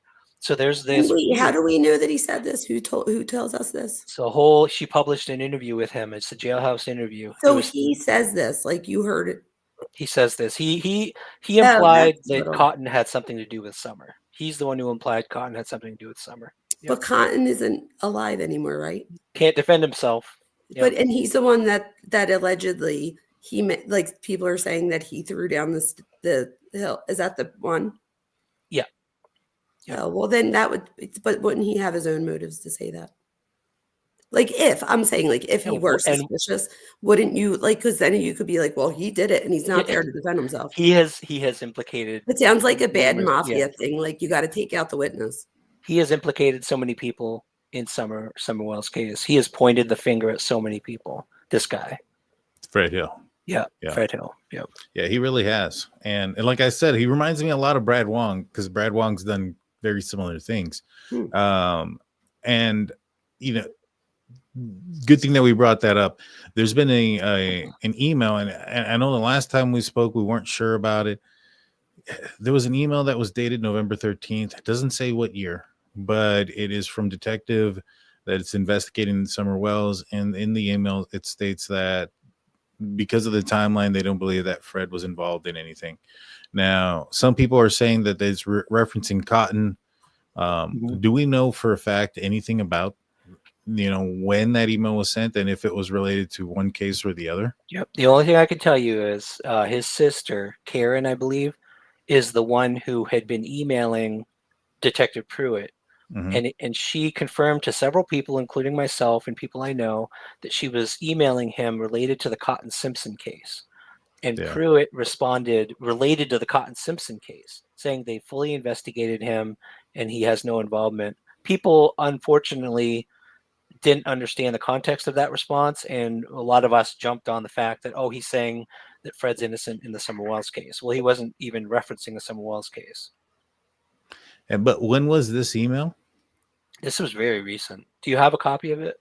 I have a picture of it. Let me pull it up. But the one thing that doesn't sit well with me about it, if it was recent, like when did they rule him out as a person of interest in the Cotton thing? So they did a polygraph on him when he was in prison related to the Cotton Simpson case. Because he polygraphs. I swear. Yeah, I'm sorry. I don't think people. Well, they're not admissible, right? So no. Well, right. You can't use them in a court of law for a reason, right? And my thing is, if somebody genuinely has a personality disorder, it's nothing to pass a polygraph test. And most people that do bad things have, not all, but a lot, most. So I feel like when I hear when people are, even with, we've said this before with other cases, I don't know that a polygraph, for me at least, I feel like I need more personally. Well, a polygraph test isn't admissible in court to protect the state. It's inadmissible in court to protect the defendant. And I guarantee you that it would be used in court if the defendant past it. I You're right. guarantee you that Oh, would be it fraud. shouldn't be. I didn't know Yeah, that. yeah. It's only not going to be used in court if the defendant failed it. Yep. And what, like Carrie Moody just pointed out, it ended up being inconclusive. And the reason they gave him the polygraph was because he was talking about the Cotton Simpson case and telling them things that nobody knew publicly about the injury, about where the injury occurred. So they were like, well, we got to give this guy a polygraph. And that's why they gave him the polygraph. But it ended up If being it was inconclusive, that's not innocent. right. But they, according to this letter, if this is from Detective Pruitt to the sister of Fred Hill, he's saying that they fully investigated, and this is related to the Cotton Simpson case, from my understanding, and they've ruled him out as a suspect. See, I saw the Fred Hill sister on a podcast with somebody else, and they're the ones that brought up this email. That's where I screen grabbed this email was from the podcast with Fred Hill's sister, and Fred Hill's sister was claiming that this email had to do with Summer Wells. What podcast was that? Oh gosh, I gotta pull it up. This is a while ago, so hopefully it's still in my history. I don't know what it is, but there's something that makes me feel like this is taking away from looking at Candace. Interesting. Well, Candace also, so not on purpose from him. I'm just saying, like, even like how we're talking about it and stuff. Like, I feel like the most inconsistencies I've seen so far are right at home. I'm not saying that this guy couldn't have knowledge or something to, but I feel like, I don't know. Is it true that Candace's sister also went missing at some point? that's true. If we're not talking about intergenerational transmission of trauma. Yeah, you're right. The focus really should be that, because, yeah, Rose Bly disappeared years ago. She's got another one that disappeared in the family, and that is crazy. This case just gets more, I don't know. Oh, I gotta look in. There's like so many characters in this case, like so many people. There really is. There really is. Gosh, I watch so much stuff. I don't know, on YouTube. Dan, do you think, so you've dug down the rabbit hole of Fred Hill. Do you think it's a distraction? Do you think that all of that stuff, that direction of Fred Hill and his stories, do you feel like that's just a distraction from the truth in Summer's case? I mean, it could be. It also could be. I mean, he's self-injecting into the case, right? He's going into it. He's implementing himself into the case and continuing to do so. He continues to come out on YouTube channels to talk about it to this day, and so it's one of two things. You know, is he trying to disrupt the case? Does he know something that he doesn't want anybody to find? Or is it because maybe perhaps he just likes the fame? Maybe he likes to be in the spotlight. Maybe he's got a taste for it. His spouse is on YouTube. And so could it be the situation as well? I think he seems more to me like someone who, and he says it himself, doesn't get like around much. And this seems like it brings attention to him, whether good attention or bad attention. Attention's attention, right? Interesting. So it seems almost like, and again, I feel like we need to redirect back to the parents, specifically Candace. I feel like there's something she's not. I keep going back to Candace. I see such direct parallels between Candace and Summer. So, Dr. Verna, you feel like the Fred Hill scenario is more of, hey, here's a guy who just wants attention and it's a distraction from the whole case and the truth. He almost reminds me of what D.T. Daniel says about Daniel Martell, that he doesn't think he's guilty of anything, but he does have that ego where he does keep like doing things to where we all start talking about him again. That's what this feels like. Wow. In my opinion, and I could be wrong. This is my first time digging into this. So we could meet next time and I could be like, you guys, I looked into it. But so far, like, this is my gut. And I'm usually good at this. I'm not good at everything. Oh man, I'm not seeing, like, there's so much stuff that I've watched on this. I'm going back, I don't know how far. fake police email. I'll be honest. When the Paul Hill property search happened, and I've been down the Fred Hill, scenario for a long time. I've been searching that park for like wherever cotton fell, thinking the evidence was hidden in that park somewhere. And when this search came out, the only connection to Fred, and it's also a connection to Andy Bernard, the neighbor, is they're related. But it doesn't make sense to me because it doesn't draw a connection directly to Fred. In my opinion, that whole search draws a connection, which is what Dr. Vaughn is saying, back to Dawn and back to the family and the connections between them, and how are they connected to that property? How do they know those people? You know what I mean? I have a specialization in marriage and family therapy, like on top of my master's. I have a doctor too, but I mean, on top, I specialized in marriage and family therapy. This family unit is dysfunctional in a way that I don't think we've seen in like so far from what I'm seeing, like even more so than we've seen with Jack and Lily, and even in other cases, any other case. I don't know. I don't know. Not that I don't know. I do know. I think that I need to look more into it, I think. I don't think so. I found this off of Carrie Moody's channel. I don't think this is from, I think this is a clip from a different channel. I think this is Six Up Media. Yeah. I think this is who had Fred Hill's sister on, and this is where this came from. That it was Fred Hill's sister who said that this was referencing Summer. I'm gonna press play on this. I'm not sure if this is where it's at. Let's see what they have to say real quick. That is the only verified context. We do not know whether Karen. See, I think that's the commentator, not on the. I don't know if they actually played the video itself. Who is this creator up here in the corner there? I'm not familiar with them. That's 6 Up Media. That 6 Up Media. All right, let me see if she's the one who first released that email from the sister. Okay, and so she was the one that was saying that this was about Summer Wells, from what I remember seeing. I guess in that she is in chat in the original video. She came out after, and I thought it was in the original video too that she said this is actually something that Karen was sending. Karen's the sister was sending to Pruitt related to the Cotton Simpson case, but maybe she made a mistake and actually said earlier on in that video that it was related to Summer. Honestly, between the three of us, 6 Up was trying to make the point in that original video that Fred has no relevance to the Summers case. What we talked about earlier, 6 Up believes that Fred is simply looking for attention. He's simply making up stories to be relevant in the Summer Wells case when he is not the direction anyone should be looking. Pruitt, another creator said that? Yes, and Detective Pruitt has told that to Andy Bernard, the grand cousin of Paul Hill. He's been accused forever by YouTubers as being involved in the Summer Wells case. He called up Pruitt and got a recording from Detective Pruitt, and Detective Pruitt said, dude, your name is not relevant to this case.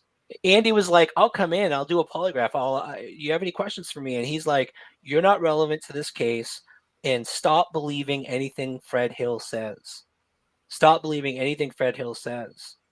Pruitt's told that to multiple people, which goes back to, I think, what you were saying, Dr. Vona, where I think Fred Hill is just telling stories. He likes feeling like he said it himself. He said, I don't get out much. Like you could hear it in his voice when he's talking to that lady. Mm-hmm. Now, if Fred Hill hasn't been cleared, it's Summer's case. In the Summer case, right? He put himself out and out and about in that area or after 3 o'clock. Didn't he say that he let Andy go by and another truck go by? Wasn't that in front of that area? He claimed that Andy Bernard was on Ben Hill Road on the 15th around 4 o'clock, 3:15, 4 o'clock. And they've been fighting about that because Andy's like, I was at work. I don't know what you're talking about, dude. And I went to Andy's boss at Hayworth Tire and I asked him, was Andy at work all day? And he said, yeah. I said, did you give TBI the tapes? He goes, yeah, I'll never forget it. It's not every day you get TBI coming to your business. saying, I want your surveillance tapes. So I confirmed from his boss that he was at work all day, and then he's got the phone call from Pruitt saying you're not relevant to the case. So for some reason, Fred was making this claim that Andy was on the road on the 15th to implicate Andy, and then later he tries to implicate Cotton Simpson, and he's trying to implicate other people, and I just don't understand why he's doing this. I thought it was because he was guilty, but now I'm starting to think it's just grandstanding. It's just attention seeking. I don't know. Isn't this the one that marries the? Yes. Yeah, the YouTuber. Yeah, like. So, now we get talked here recently, Andy, and I'm just calling you everybody's name. Trust me, I started this whole. I'm bad with names. I started a whole controversy because I called the lady named Kim Pam, and it doesn't even sound like it was just by accident in the Brian Koberger case, and I started a controversy that lasted forever. I think it even made mainstream media. That's how bad it was. But we were talking there before about Randy Hill, and you had mentioned that some people had said something to the effect that he may have been nervous about the search, or somebody was nervous about the search, maybe something about a motorcycle. Yeah. Have you been able to validate, or what have you heard about that scenario? That was probably last night. I misspoke. So I shared something that I probably shouldn't have. It's completely unrelated to the search. I heard from his friends that he was nervous about the search for an unrelated issue that happened like years ago of something on the property. It's not related to the Summerwells case. It's just this other thing. But the problem is that people are now claiming that Randy has something to do with Summerwell's case because the search happened on this property that he's happened to have inherited. So he's a name showing up on the property. And so is Paul, and so is Randy's son. They're all listed as on that property connected. So they're looking for anything they can possibly look for any name on that property and connect it to Ben Hill Road. Now they've got this video of someone mentioning a Randy as part of the tree trimmers. Mm-hmm. They didn't even say the last name. So I don't know. Can we say it's the same Randy at this point? I don't think you can say that without, for sure. It sounds like it could be the same Randy. Tree trimmers, same name, same area, that one guy doesn't know his last name, but he recognizes, according to the interview, this Randy recognizes locals from the area. So it kind of jives with the fact that this Randy person probably was local to the area. Yeah. You know what I mean? So, I assume there's at least one other Randy Hill, because I think he was a junior, wasn't he? No, there's Randy. Randy's the son of Paul, and then there's the brother who's Frank Hill. So his son is another one. Gotcha. You're muted, Dr. Bona. Carrie Moody's in the chat, and she says I played her clip in that video. Whose clip? Yeah, no, I played the clip. Yes, clip. No, I'm saying the Carrie Moody, the one that we just had up on the thing. Yeah. She's in the chat, and she said I played her clip in that video. But I just wanted to shout her out since we just played a video. Yes. She also made a good point right there. The property would have also been an easy drop-off site, if you know what I mean. Doesn't have to be any relation to the owners of the property or even their family. And here's the problem with the family. Like I told you, the first thing I did when I heard about this property is look up who owns it and announced it's Paul Hill's property. And then media confirmed it. But then you do have other members of this family who are listed on the property. You've got Randy, you've got his son, you've got down the street. Other people have mentioned the actual Hill tree trimming company. Got a whole bunch of other people there. I've looked at their background. I don't know if you have, Dan, but I've looked at their background. This family, if background matters, like we were talking about Fred in the history, if they have a criminal history, this family's clean, man. Randy's clean. Paul Hill is clean. The best that you can come up with this family is maybe Randy's son, who has like criminal speeding throughout, 2020 to 2025. That's the worst you can come up with this family. They don't have a record. They're not bad people. So I don't get it. I just don't get it. Maybe Carrie's right. maybe somebody slipped onto the property and hid evidence without the family even knowing. But what kind of tip would lead that? Like that would have to come from somebody knowing that somebody planted evidence on that property. Agreed. You know, and if it was just a meetup point, why would they be excavating dirt? You know, to me, this sounds more like they're looking for something buried, or some sort of evidence of something buried, whether that be remains or trophies. If somebody mentioned, oh, there was a box, you know, but if they had something that specific, we probably would have found an arrest by now. You know, if they had something so specific like a box with a trophy of, you know, an item that belonged to someone that was buried on the property somewhere, that would be damning, and that would probably lead to an arrest by now. So what? I'm curious why you say that. Doesn't it take a while to process? Oh, you don't mean remains. You mean if there's an actual piece of something that would belong to Summer. Because it takes like several weeks to process remains, doesn't it? If they found remains. Correct. But I mean, yes, and somebody would have known, wouldn't they? And I assume they also have her DNA from things and on file. So if they found something, it would be fairly quick to compare the DNA. What takes a while is if you don't have anything to compare it to, and you have to put it into a system, and it's running through the system to try to compare to offenders. But when you have a victim and you have their DNA on file, it's probably a couple of seconds to figure out whether or not. Okay.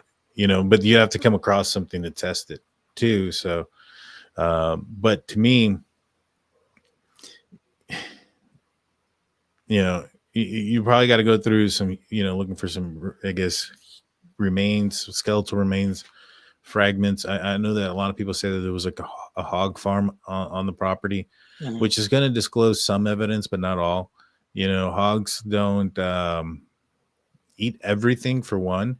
And another thing is they're really messy. And when they eat and stuff, like, other things are going to fall out and they're going to trample over it, and it's going to get buried into the dirt and things like that. And so you have all these different factors that go into it. But if it was something like that as well, it shouldn't take very long, in my opinion, to figure out if they can find, if they do find some remains that are testable, you know, that you can test the DNA to compare, it shouldn't take too long. But I don't know. I'm not a scientist to be able to determine if anything would be like outside of like bones and things like that. Like if they found, like if she was cut up there and blood landed on the dirt at one point, I don't think it would still be usable. Okay. You get what I'm saying? Like, now if they found a piece of bone, that's a different story. Or if they found clothing or hair, that's a different story. But you know, if they cut her up and, you know, not to be graphic or anything, and there was like blood that fell onto the ground, I'm not sure if that would still, you know, be, they could still use something like that. You know what I mean? Or that's detectable. Yeah, if they used hogs, then it's true. Like a lot of people have mentioned, hogs will not process teeth, at least they'll have teeth in the dirt.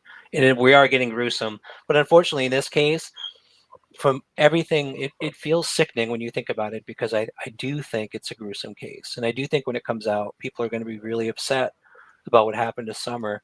We've been in the dig into the Cotton Simpson case, we've been hearing some of the most disturbing claims. I talked to the family of Cotton Simpson, and I've heard these. That's why I keep going back to the Fred Hill thing, because I kept on hearing these stories that came from Fred to his friends at the time that related very disturbing things that happened to her. And it matches this scenario, because if they had a hog farm and they wanted to dispose of remains, and they would know the skull, the teeth wouldn't be gotten rid of by hogs. So they would probably do what Dan just suggested, and they would separate the body into different parts to get rid of. And they wouldn't deal with the head and the skull and the teeth in a different manner. But those rumors and that information came from a dude who I think is just grandstanding and telling stories. So I don't know what to believe anymore.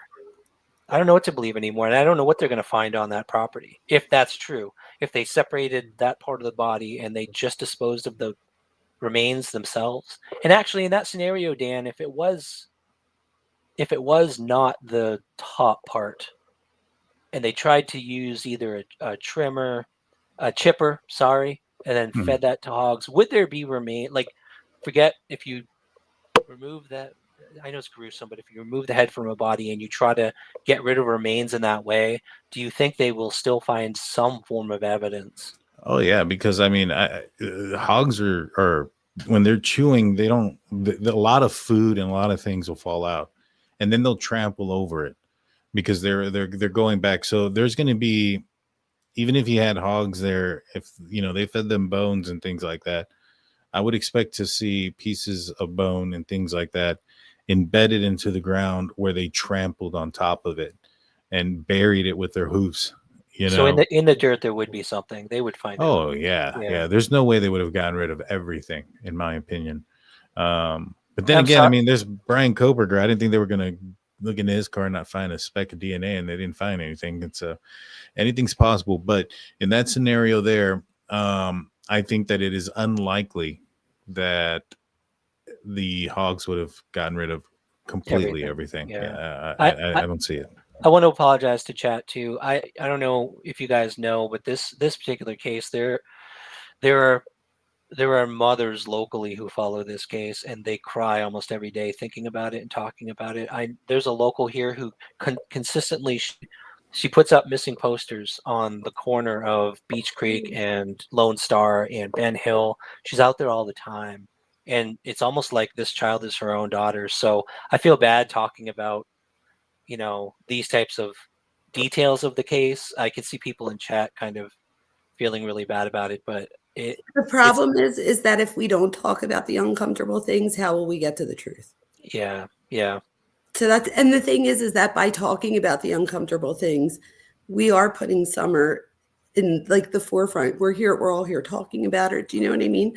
So, and I think that it's absolutely normal for a community, especially if it's like, if there's not like a ton of crime and stuff, or not crime, but like not a ton of like kids that go missing. Yeah. But the community really does, especially, if you have children and stuff, that those mothers do feel something. So even for them, I think that it's important that we talk about the uncomfortable things to help find her. You know what I mean? And you can also rule out some of the things too, some things that are out there, you just by talking it out, and then it can be, some things can be ruled out or deduced based on just being able to talk them out. Now, like in this case here, Dr. Boney, you mentioned, going back to Candace and what, and Ryan, I'm not sure if you know this or not, but what connection would there be with Candace and that property on Van Hill? I only know a connection with Don. He was given a ride home once when he crashed a Subaru on Van Hill. The owner, Paul Hill, gave him a ride home. That's the only connection I know. So they clearly knew each other. I don't know how close they were, but they definitely knew each other. Candace? Don't know. Actually, I've heard, and this is rumor now, I'm going to go into the rumor mill side of things. I have heard they hung out there, that Summer loved the animals, but that was told to me by a couple locals, and I don't know how true it is. So I know for sure the Don Hill connection to Paul Hill. Don Wells connection to Paul Hill. Yeah, And what was the connection? That when Don crashed his Subaru at one point on Van Hill, Paul Hill had given him a ride home, so they know each other. Okay. Yeah. So then that would tell me that wouldn't be unlikely even for Candace to know who he is too, because you know what I mean? Like I know people that my family husband, connections. Yeah. At least I better know who no, I'm just kidding. Yeah, I just, to me, it seems like, her locations of the day. I feel like law enforcement would have been at that property a lot earlier if she physically went there and she had either her or her mother's phone with her throughout the day, which law enforcement should have. That's one of the things that when I look at this case, even with my thoughts earlier about maybe perhaps Candace having a out of the marriage relationship and somebody coming over. I'm reminded that I'm new to the case, but that doesn't mean that this case is new. This is an older case, and I wonder if law enforcement would have already gone down that avenue and ruled it out one way or another. And if that ended up being the case, I wonder if they would have known if she had a out of marriage relationship, if there would have been some sort of evidence of that. Now, if it was like a neighbor, like Fred Hill, I'm just saying, not saying that he did, but if it was like just like a neighbor guy that was coming around, behind Don's back and things like that. I see where you're going with that. It may make sense that he doesn't contact her through the phone or things of that nature and just kind of shows up from time to time when Don's not, when he knows that Don's at work. They live close enough together to know that Don's not there, maybe even knows Don's schedule when he goes to work. I don't know. I don't feel like those that type of things. I don't think that's the right one, Daniel. I don't know why I don't feel that. I think if anything, people have said about the, didn't you say that they use or whatever? Like, I would think if anything, it would probably be something about using. If he was over more than I know Girls Gone Wild was on or whatever, Girls Gone Wild was on, but I don't know that it was like a sexual thing. I could be wrong though. Well, even if it was just using, who's to say that Candace wasn't, hooking up with her dealer? Well, we know he was a dealer. He was? Yeah, he was arrested for it. And so the plot thickens. Yeah. So if that's her dealer, and maybe perhaps she gets a little bit of a break if she does a little bit of a this or that. Anybody know what he was dealing? Meth. Meth, yeah. No. Yeah. Okay. And so real quick, meth eats. I just want to explain why I just said, when I teach about this and we look at the brain and stuff, just so people know, meth eats away at the frontal lobe, and that's the part of the brain for decision making, impulse control, and problem solving. It's the executive functioning part of the brain. And it's one of the only drugs that after you stop using, if you can stop using, because it's that addictive, that your brain doesn't reheal itself. Where if you get off of heroin, cocaine, and you do the proper, you take care of yourself, you can, recover a lot of that, but not with meth so much because it eats away at your frontal lobe. Oh, that's crazy. Wow. That says a whole lot, the whole meth thing. I don't think I realized. Yeah. Meth will make people do some crazy things. I live in the city. We have more Trank here. I don't know if Trank's up there yet or whatever, but we do see meth too. And people do things on meth that they would swear that they would have never done before. And it's hard to stay off of, because once you get off of it, because it messes with your impulse control, if you see it, let's say you go to someone's house and they're doing it and they're like, here, do you want some? Before you can put your impulse control in and say, don't do it. You've been clean for 2 decades. A lot of people will do it because they didn't have the impulse control because of the meth use. How does it impact memories of things? Oh, oh my gosh, big time. So that's the hippocampus. Oh my gosh, so much so. A lot of drugs do though. You could take Xanax and have your hippocampus or your memories is it difficult? Oh, distorted. So is it difficulty remembering, or does it actually sort of change what you remember about reality? It could be both. Really? Because this is the thing, the substance, or so if someone's taking meth, it's a central nervous system stimulant. So everything's going to be their heart's going to be faster. One of the things that comes with that is a lack of sleep. And one of the things that comes with a lack of sleep is delirium. And one of the things that comes with delirium is hearing or seeing things in a distorted way that you might not have perceived them before. Oh, well, I asked because Six Up just made a good point about Fred's memories. Fred's the one telling these stories, and if he's a meth dealer, probably user, then I don't know how much we can trust the memories that he says he has about things around the case. So that's interesting. That provides some insight into those stories. Was Candace or Don using that? I don't know that they used meth. I was going to say, Candace they don't look like, and I don't mean that no disrespect. No. That's not a fat joke. I'm just saying they don't look like what I usually, after I said that, I was like, oh, chubby girl over here. I wasn't trying to make a chubby girl joke. I just really mean, because if you look, when people do meth, if you guys look, there's a site for people whenever it's, if you just look up meth booking photos, there's sites out there that'll show you within like 2 months what meth does to you. If you don't want to look old, don't do it. Yeah, I've seen that. Yeah. And I don't see that. Like when I look at Candace and Don, like I don't see that meth look. That's why I was asking.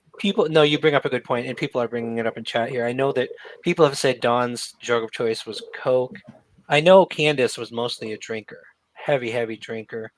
Probably some drugs, but I just don't think meth was a big thing of theirs. We often see cocaine use with drinking. So somebody will drink and then they'll start to get where they feel inebriated. And then by using cocaine, it pretend offsets it. So you don't think you're drunk anymore, but you still ingested that much alcohol. So then, but somebody might feel like, oh, I'm good now. Then go back to the bar or wherever and get more drink. Yeah, not realizing. Sense. And so they use it to like sober up in a drinking stupor too. I don't know that that's how it was used here, but you said about Candace drinking, that wouldn't surprise me. Hey, up, heavy drinker. People are making the point too. I'm sorry, Dan, but to be fair, yes, Andy Bernard was a local. At the time he sold, they keep saying drugs. It was pot. He was the pot dealer in the neighborhood. You guys, that is not. I don't know. When I see pot dealers, I'm like, they're trying to be like, what are they? They're not trying to be 100 like, come on. Most pot dealers are doing it because they're hooking their friends up because they know where to go. We gotta understand there's this whole battle between the Fred supporters and the Andy supporters, and they all hate each other. It's the YouTube thing. Why? So just trying to be fair. Yes, like he was a Pro Burger thing. He was a drug dealer. It was pot. I'm glad that you said that though, because if somebody would have said that and I didn't know that, I could have assumed that you meant meth or coke or something. I know. Yeah, I know. I'm glad that you said that because there is a distinction for me with that. So is this just like, the market for bad decisions? You got your meth on one side. Down the street, you just walk up Ann Hill and you can find your joy of choice, I guess. There it is. It was a flea market of. But doesn't that also show what a shame it is that, like in America, how much drugs are run rampant and how they do get into communities like this, and it winds up destroying the community in so many ways, and it does like a domino effect. So even if Summer was the victim of one of these dominoes dropping, so it might not have been anything where somebody was like, I'm going to get that, like something like that, like where it was like so targeted, but these dominoes, they have an effect. It's like the butterfly effect, right? One thing happens and then other things happen because that happens, like, and it's just a shame because you see it everywhere. Like there's nowhere anymore that's, that doesn't have, an issue with drugs. I feel like everyone knows someone who's overdosed and passed away from drugs. And it's just a shame. It's bad. Yeah. So, and we're getting a little bit long, so I'll got a couple more things and then I'll open it up to you guys if you guys got a few things. But the last thing that I wanted to talk about myself was the PI and his mentioning that PI Jensen mentioning that he doesn't think that Fred was involved. I've looked at a couple of his posts. I think he thinks that there's a possibility that there was a wandering and then an abduction. He looks at the dog scenting to the driveway, which was down a trail, not like down the driveway to the end of the driveway. It was like a weird trail that cut through and then ended up on the road, which was interesting in my opinion as well. But he mentions that because of the dog scent and things like that, that's what his thoughts are. Has he come out with anything else to validate those opinions? So Jason, when he first started covering the Summer Wells case, which I think was only last year, my first reaction was, if you look at his cases that he covers, they're all high profile. Kurt Cobain, Marilyn Monroe, like he likes to cover the high. So I'm like, this guy just wants another high profile case. And that at this point, Summer's case is high profile. As he started coming out with stuff and actually doing some, like the brothers tip, to me, that was like, okay, this is actually legit. He's getting real tips. When he talked about the dog trail scenario, it did hit to me. It did strike me because I've always, for some reason, deep down, I remember hearing about how the dogs tracked Summer from the house area down to the road, and then it stopped at the road. And we recently have started training our dog, and we went to a seminar, and I thought like an idiot, like, well, it's a road, it's concrete, the dog can't smell on concrete. Well, I found out that's not true. Dogs are trained on like several surfaces. They can even track through water. It's a myth that they can't track through water. So I'm like, now if she had walked on the road, they would have been able to follow her, which means her trail stopped cold at the road. At the road, something happened at the road. Fast forward to 2025. People have forgotten that only a few weeks ago, TBI came back to Ben Hill before this big search, and they searched down by the road again. They conducted a search down by the road by the guardrail. And now, a few weeks later, they're searching this property. And to me, it's like, why are they so interested on that road area? Did something happen? Was there an accident? Either an accident or an abduction, but something, my gut tells me something happened at the road. So yes, I think Jason Jennings is correct. I think something happened at the road. I don't know how it's connected to this other search, though, this other property. Yeah. And these dogs are different than, like, for instance, in the Jack and Lily Sullivan disappearance. In the Jack and Lily Sullivan's disappearance, those were open scent dogs looking for a scent that was out of the ordinary. For instance, a human being in the forest where it doesn't belong. Oh, cool. Yeah, and so they're not looking for specific scent. They weren't given like clothing. They smell the clothing, and that's what they're looking for. From what I understand, in this case, it was a specific scent type dog, a bloodhound type dog that was smelling for Summer scent. Is that correct?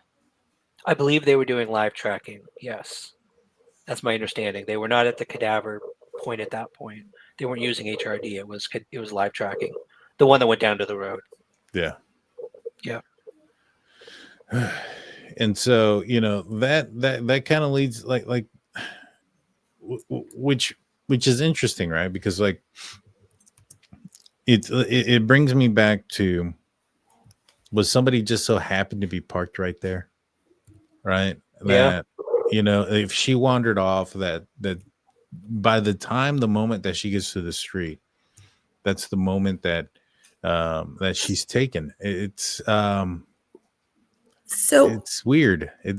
Right, but the dogs pick up there, and I will say Truth and a few other people were saying that from the very beginning that her scent gets dropped off there. One of the other things that people are saying in relation to that too is, what do you guys think about the fact that the dogs didn't bark? I don't know what that even means, but the dogs didn't bark, and they might may bark if they knew.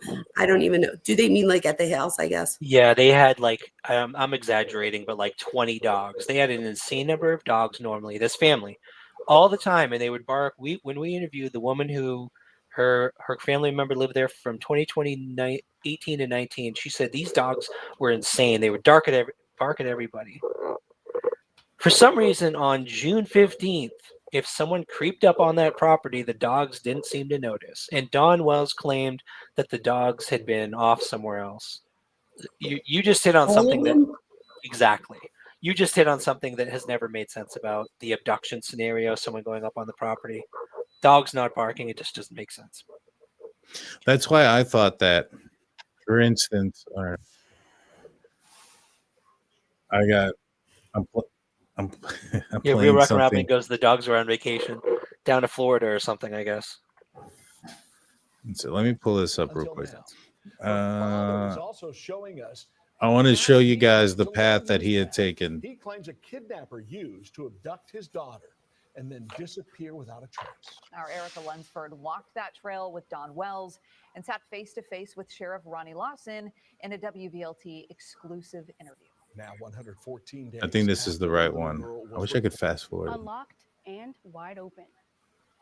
And we'd get on them. Can we put it a tiny bit louder? You can't do that, but it just, we'd always find it open a lot of times and stuff. So we tried to control that, but to know, they couldn't control it 100% of the time. So here he's saying that the door that she had access to get in and out. I know there's been some folks that have said that there was a couch in the way or things of that nature. Don here, at least in this interview, is saying that Summer had the availability of getting in and out of the house. Yes. Yep. Dawn Wells tells me Summer was last seen going to the basement to play with her toys. Her 3 older brothers upstairs, her mother and grandmother in the yard facing away from the basement door. And so I'm glad it's showing this angle here. So here, this camper that's back here is where Candace was at. And so if a vehicle pulled up here, Candace and her mom would have seen it. They would have heard it. The dogs would have been barking. There's a lot of stuff that would have been going on. So I don't believe a vehicle pulled up here. Or could it be somebody that they knew? Yes. The dogs didn't bark when there was someone they knew. Right. But I mean, hearing a vehicle or pull up, if somebody came up in the vehicle, kidnapped her, then they have to get out of there. They have to reverse to not get in front of the camper. I'm saying, what if the person was familiar to the house? Right. They could have been. But even if they were familiar to the house, if they drove up in here, how are they getting out of there without driving? I mean, they would have had to have backed into the yard, turned around, or backed up all the way in reverse. To me, that doesn't make any sense. At work. We don't know if someone was waiting in the basement or if she come outside here and went to the swing. All we know is she went down the basement. Wells says he believes someone was lurking at the top of a dog trail, just feet away from the basement door. He says the predator somehow managed to snatch Summer, then raced down the steep hill as she struggled. I guess you guys want to walk down through here. The trail was not an easy walk. To get down the rugged hill, Wells and I had to hold on to trees. I struggled not to trip or even fall on tree roots. I need to slide a little bit. So the dogs kind of came down this trail here. Yeah. It's pretty steep. Yeah.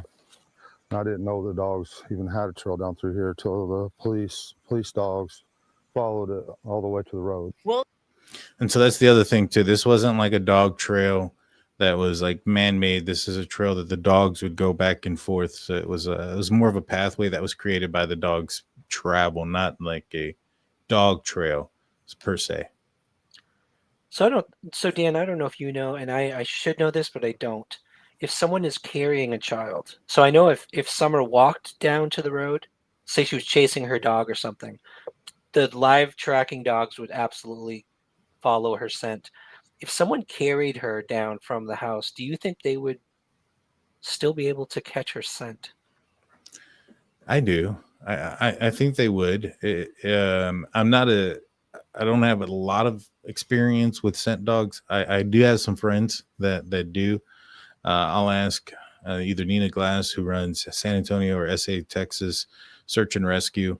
Then I have another friend of mine who was part of the search and rescue for I can't. His first name escapes me, but his last name was Landry. Mysterious disappearance out here in Texas.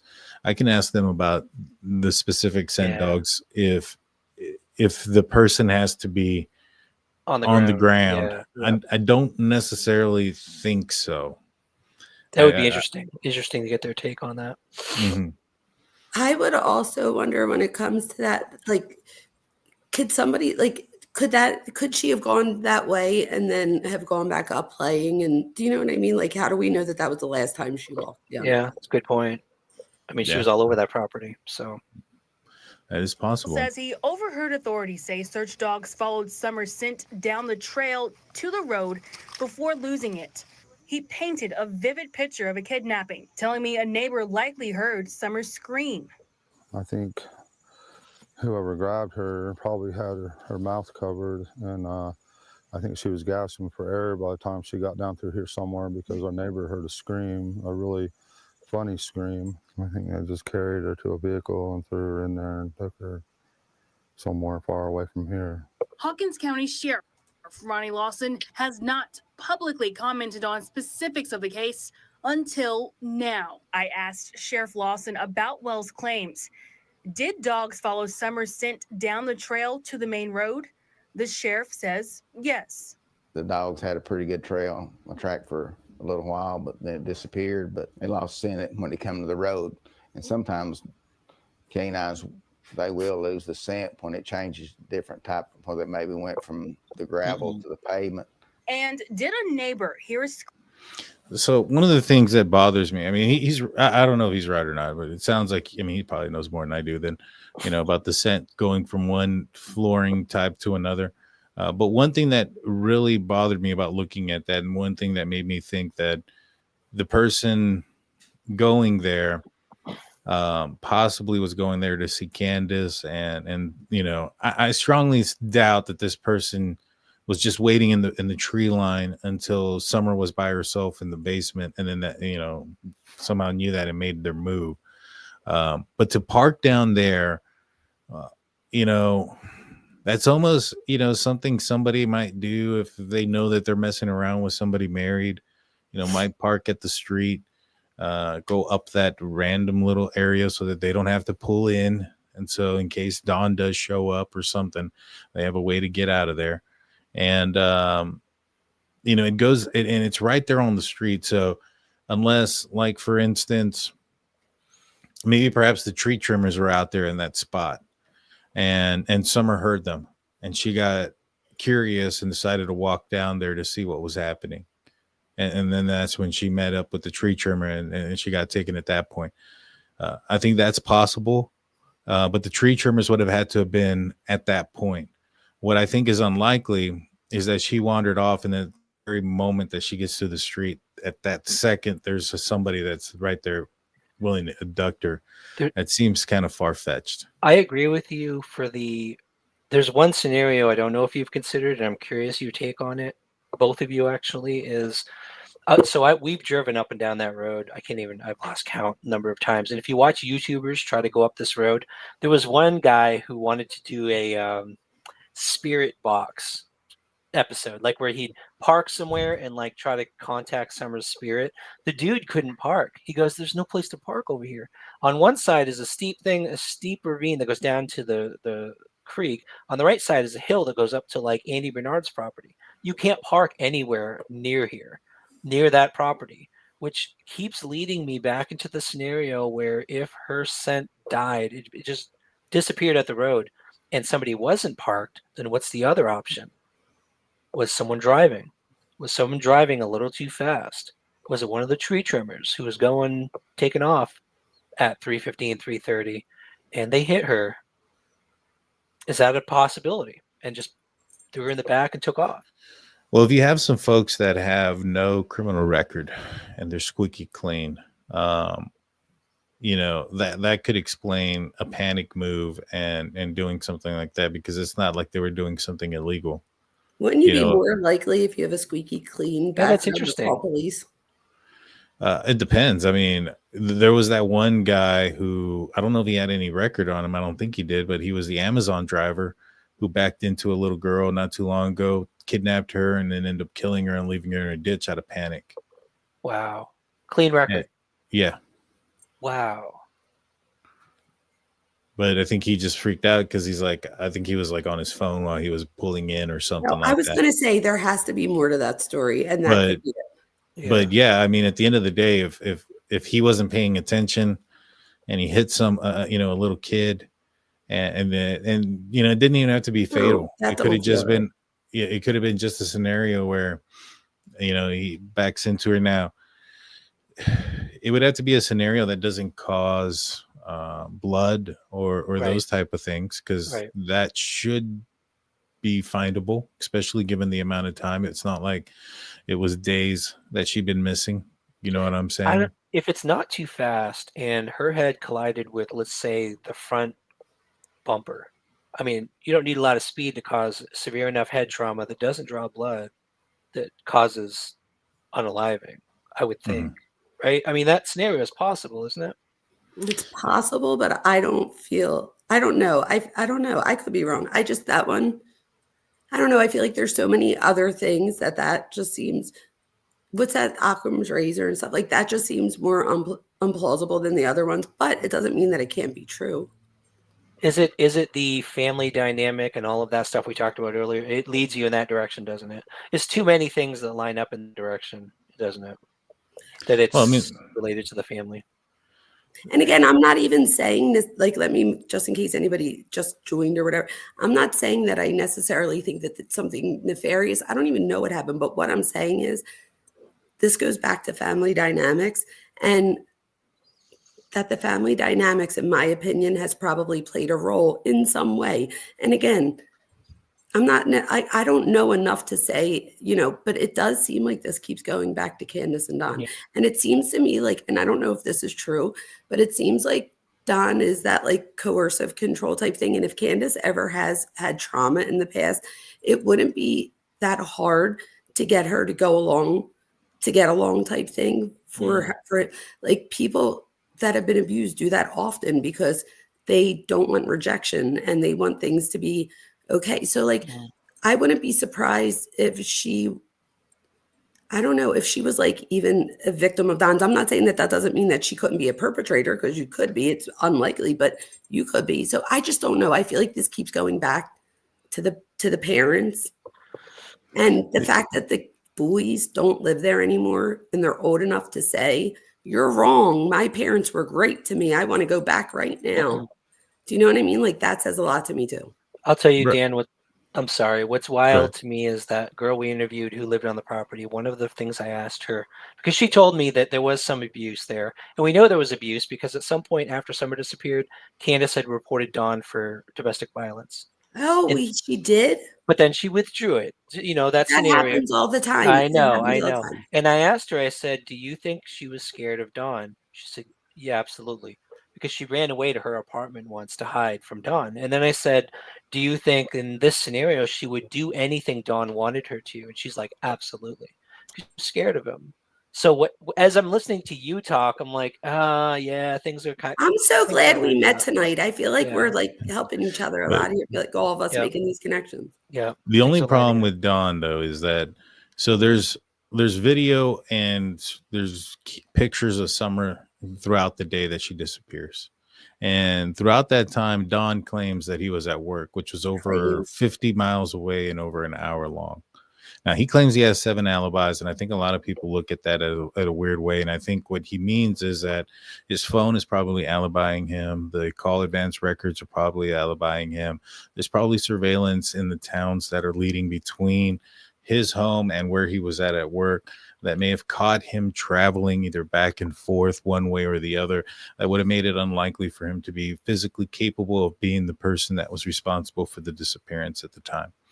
And so for Dawn, that's, to me, if he was involved and he had lied or he was saying that he wasn't there and he was there, for law enforcement, it should be very easy to figure out. And if he was lying about those things, it shouldn't be very difficult to start to build a circumstantial case, even without a body and things of that nature, based on the discrepancies and how bad they are. It's not like he's lying about, oh, I went outside for 15 minutes. In reality, it was 17, or it was 10 minutes when he said it was 15. This is him saying that he was an hour away when he wasn't. And so that's a big difference there. And so for me, Dawn would be the easiest to prove if he had something physically there. Now, could he have had Candace go out and do something? Maybe that's why they had such an elaborate day. They went out to the pool and did all these other things because Candace knew that this was her last day with her. And because they had set up something, maybe. But I just feel like those type of moving parts with those many people involved after this amount of time, it'd be difficult for somebody not to speak up, for not somebody to say something, for there not to be some sort of digital footprint of that, transaction, of that communication, those type of things, especially given the fact that they looked at their phone records and things like that. Now, some folks might say, well, they had burner phones. It's really easy to figure out if they had a burner phone or not. One, if they're in a situation where they don't have a lot of good service and they have to utilize their router or their Wi-Fi for the burner phone, well, that's one way. Plus, there's a financial aspect to the burner phone. You have to either buy minutes or purchase the phone to begin with. And if they went through their financial records, it'd be pretty easy to figure out whether or not they had one. Daniel, if you had a burner phone and you used your credit card to buy it, Like, why wouldn't you use cash to buy a burner phone? Isn't that the whole People point? aren't smart. Criminals really aren't smart. You're right about that. That's how they. Here's the thing: they caught Rex Heuermann in a similar manner. He used cash, but the thing is, at the end of the day, they utilized his cell phone records, his where his locations were, and they matched it to, I think it was a Radio Shack. And then they got the surveillance footage of that. It may not have been a Radio Shack, it may have been somewhere else, but they got the surveillance footage from the store, and they were able to track it back to him purchasing of the burner phone that he would end up use to call the family members of his victims to torment them about the last moments of their family members' lives. You know what's interesting with all that? So even with Don or whatever, I forget what the point I was just making was. I just had an ADHD moment, you guys. It's late. It happens all the I time. teach from 8 to 8, and I didn't get done till 9 tonight, and then jumped right on here. So excuse me. It'll come back to me, whatever it was, I'm sure. But yeah, so yeah, in the end, I think that there's a lot of ways to prove one way or another if you got something there. When it comes to the parents, now, yeah, I agree. They do live like in an area. Would they tell us? Like, what if they knew that they weren't necessarily being completely honest? So maybe they're being honest, but not completely honest. Is that really? Well, they lied by omission. Is that still lying? They have said early on, like after a few weeks, they said the parents aren't cooperating. So they even said the people involved in this case are causing problems. Like they are jokesters. They went on YouTube all the time after their daughter disappeared, and they partook in the drama. Yeah. Do you know what I mean? So it's like they didn't not only did they not cooperate, they distracted in a huge way. But I agree with you, Dan, that you would think there's so much electronic evidence, device tracking. I mean, we know for a fact, we even found out from a clerk down at an Exxon near Kingsport that she was sighted there at 5:30. So like the police have all that information. They have location information. They have cameras from that day. I don't understand why it's taken this long. For the reason that you just said. It must mean that perhaps, and this is kind of where I sit sometimes, is like, does that mean that maybe perhaps they have something? Oh, Dr. Vona had frozen. That's why she's not. Yeah. And she's back. I was like, there's two Dr. Vonas. There we go. I'm back. Yes, to me, it just kind of seems like with the parents and stuff like that, there should be enough evidence that law enforcement can find. And here recently, TBI has come forward saying that there's two possibilities. And the two possibilities are that somebody abducted her or she wandered off. They didn't really come out with a third one saying that somebody in the family may have done something. Yeah. So, that caught my attention as well. Now I know we're getting kind of long. Is there anything else that you guys want to bring up before we call it a show? At some point, I would love to get Dr. Vona's take on the Dr. Phil. Have you seen the Dr. Phil interview? No, I was just going to say, someone just said that there was a Dr. Phil video. I think to knowing what you know about the background, knowing that what you know about like the family dynamic and the dysfunction like you described, I would love to see your reaction and your impression of that interview. So sometimes I feel like I do my best work when I'm like, what, like if I see something right there and like for the first time. So maybe we could like do a live again where we like that would be amazing. Yeah, segments that you want me to react to. That would be amazing. Sound good, Daniel? Yeah. You down? I'm down. There you go. We'll get that set up. Yeah, I watched the Dr. Phil. I'm not gonna. I want to get your actual, reaction of it throughout the live reaction of it. So I'm not gonna go into it. But I watched it, and I agree with a lot of Dr. Phil says. I'll just leave it at that. Okay. But it's very insightful, and the same folks that came out that were talking about the body language of Don Wells and his son that we spoke about earlier, they come out in there and talk about some of Summer's reactions, which is a different story than what they have about Don. So you might be onto something there, Dr. Vona. It's so funny. The commenters, like these people would stay on here all night. Like they want to see her reaction right now. And here we are 2.5 hours in. Yeah. So if I didn't, I have like finals this week. So I literally am so tired right now. I'm getting But there. we can definitely set something up and hopefully everybody will tune in for it. Yeah, let's do Because it. I learned just as much from the people in chat too. So they're just as important, I think, as we all are up here. They have so much knowledge. A lot of these people have. What do I day say, one, Daniel? We have the smartest chat on YouTube. Well, guys, I appreciate everybody joining me tonight. If you want to give a shout out to you guys' channel, that way everybody can follow it. Links are in the description. I'll make sure to put Dr. Vona's back in there. She was a late add-on to the show. And so please let everybody know where they can find you. We'll start off with Brian and then Dr. Vona. Oh, our channel? Yeah. Oh, yeah. So I'm Ryan Finds Truth. You want me to just like put it in chat kind of thing? Yeah. Or, also like what you have coming up next, that way everybody can know where to find you and what you're going to be showing. So if you are interested in the type of stuff that we do, it's mostly, we have, I guess, 3 main categories of content. We get out there and local missing persons cases based on interviews with the family and researching the cases. We go out to areas that we think, because some of these cases actually get solved by a hunter or a hiker coming across remains. So we try to increase our possibility of coming across remains, and we look for these locations, as well as training our dog and all that kind of stuff. We have drones. We also do mysteries. So like disappearances in Appalachia, things like that. We cover a lot of that kind of stuff. So that's what we're all about. So yeah, if you're interested in that, definitely check out Ryan Finds Truth and subscribe, and we'd love to have you. Yeah, I agree. That's why I tell people, I don't go jogging because it's the joggers that find the bodies. I don't go jogging because I work too much. So make sure you go check out Ryan Finds Truth. This is his channel. It's also linked in the description.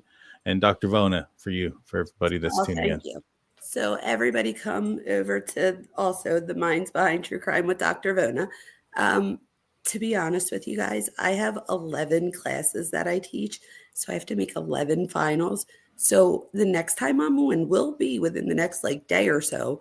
I just don't know exactly when. So it'll probably be after 8. I just don't know what that means. So just look out for it. That's why you have to have your notifications on, because you just never know when I might come and drop a panty drop line. You just don't know. You don't know. Go check her out. You can check me out at either Drunk Turkey Show or DT Show. You search it and you'll find it. I want to say thank you to Kel for gifting 1 Drunk Turkey Show membership. Sirius Black also gifting a Drunk Turkey Show membership. We have Mitch coming in with their membership for 25 months. Mountain Mama coming in with her membership for 33 months, saying proud to be part of the Turkey family. And Casey coming in with her membership for 12 months. You guys rock.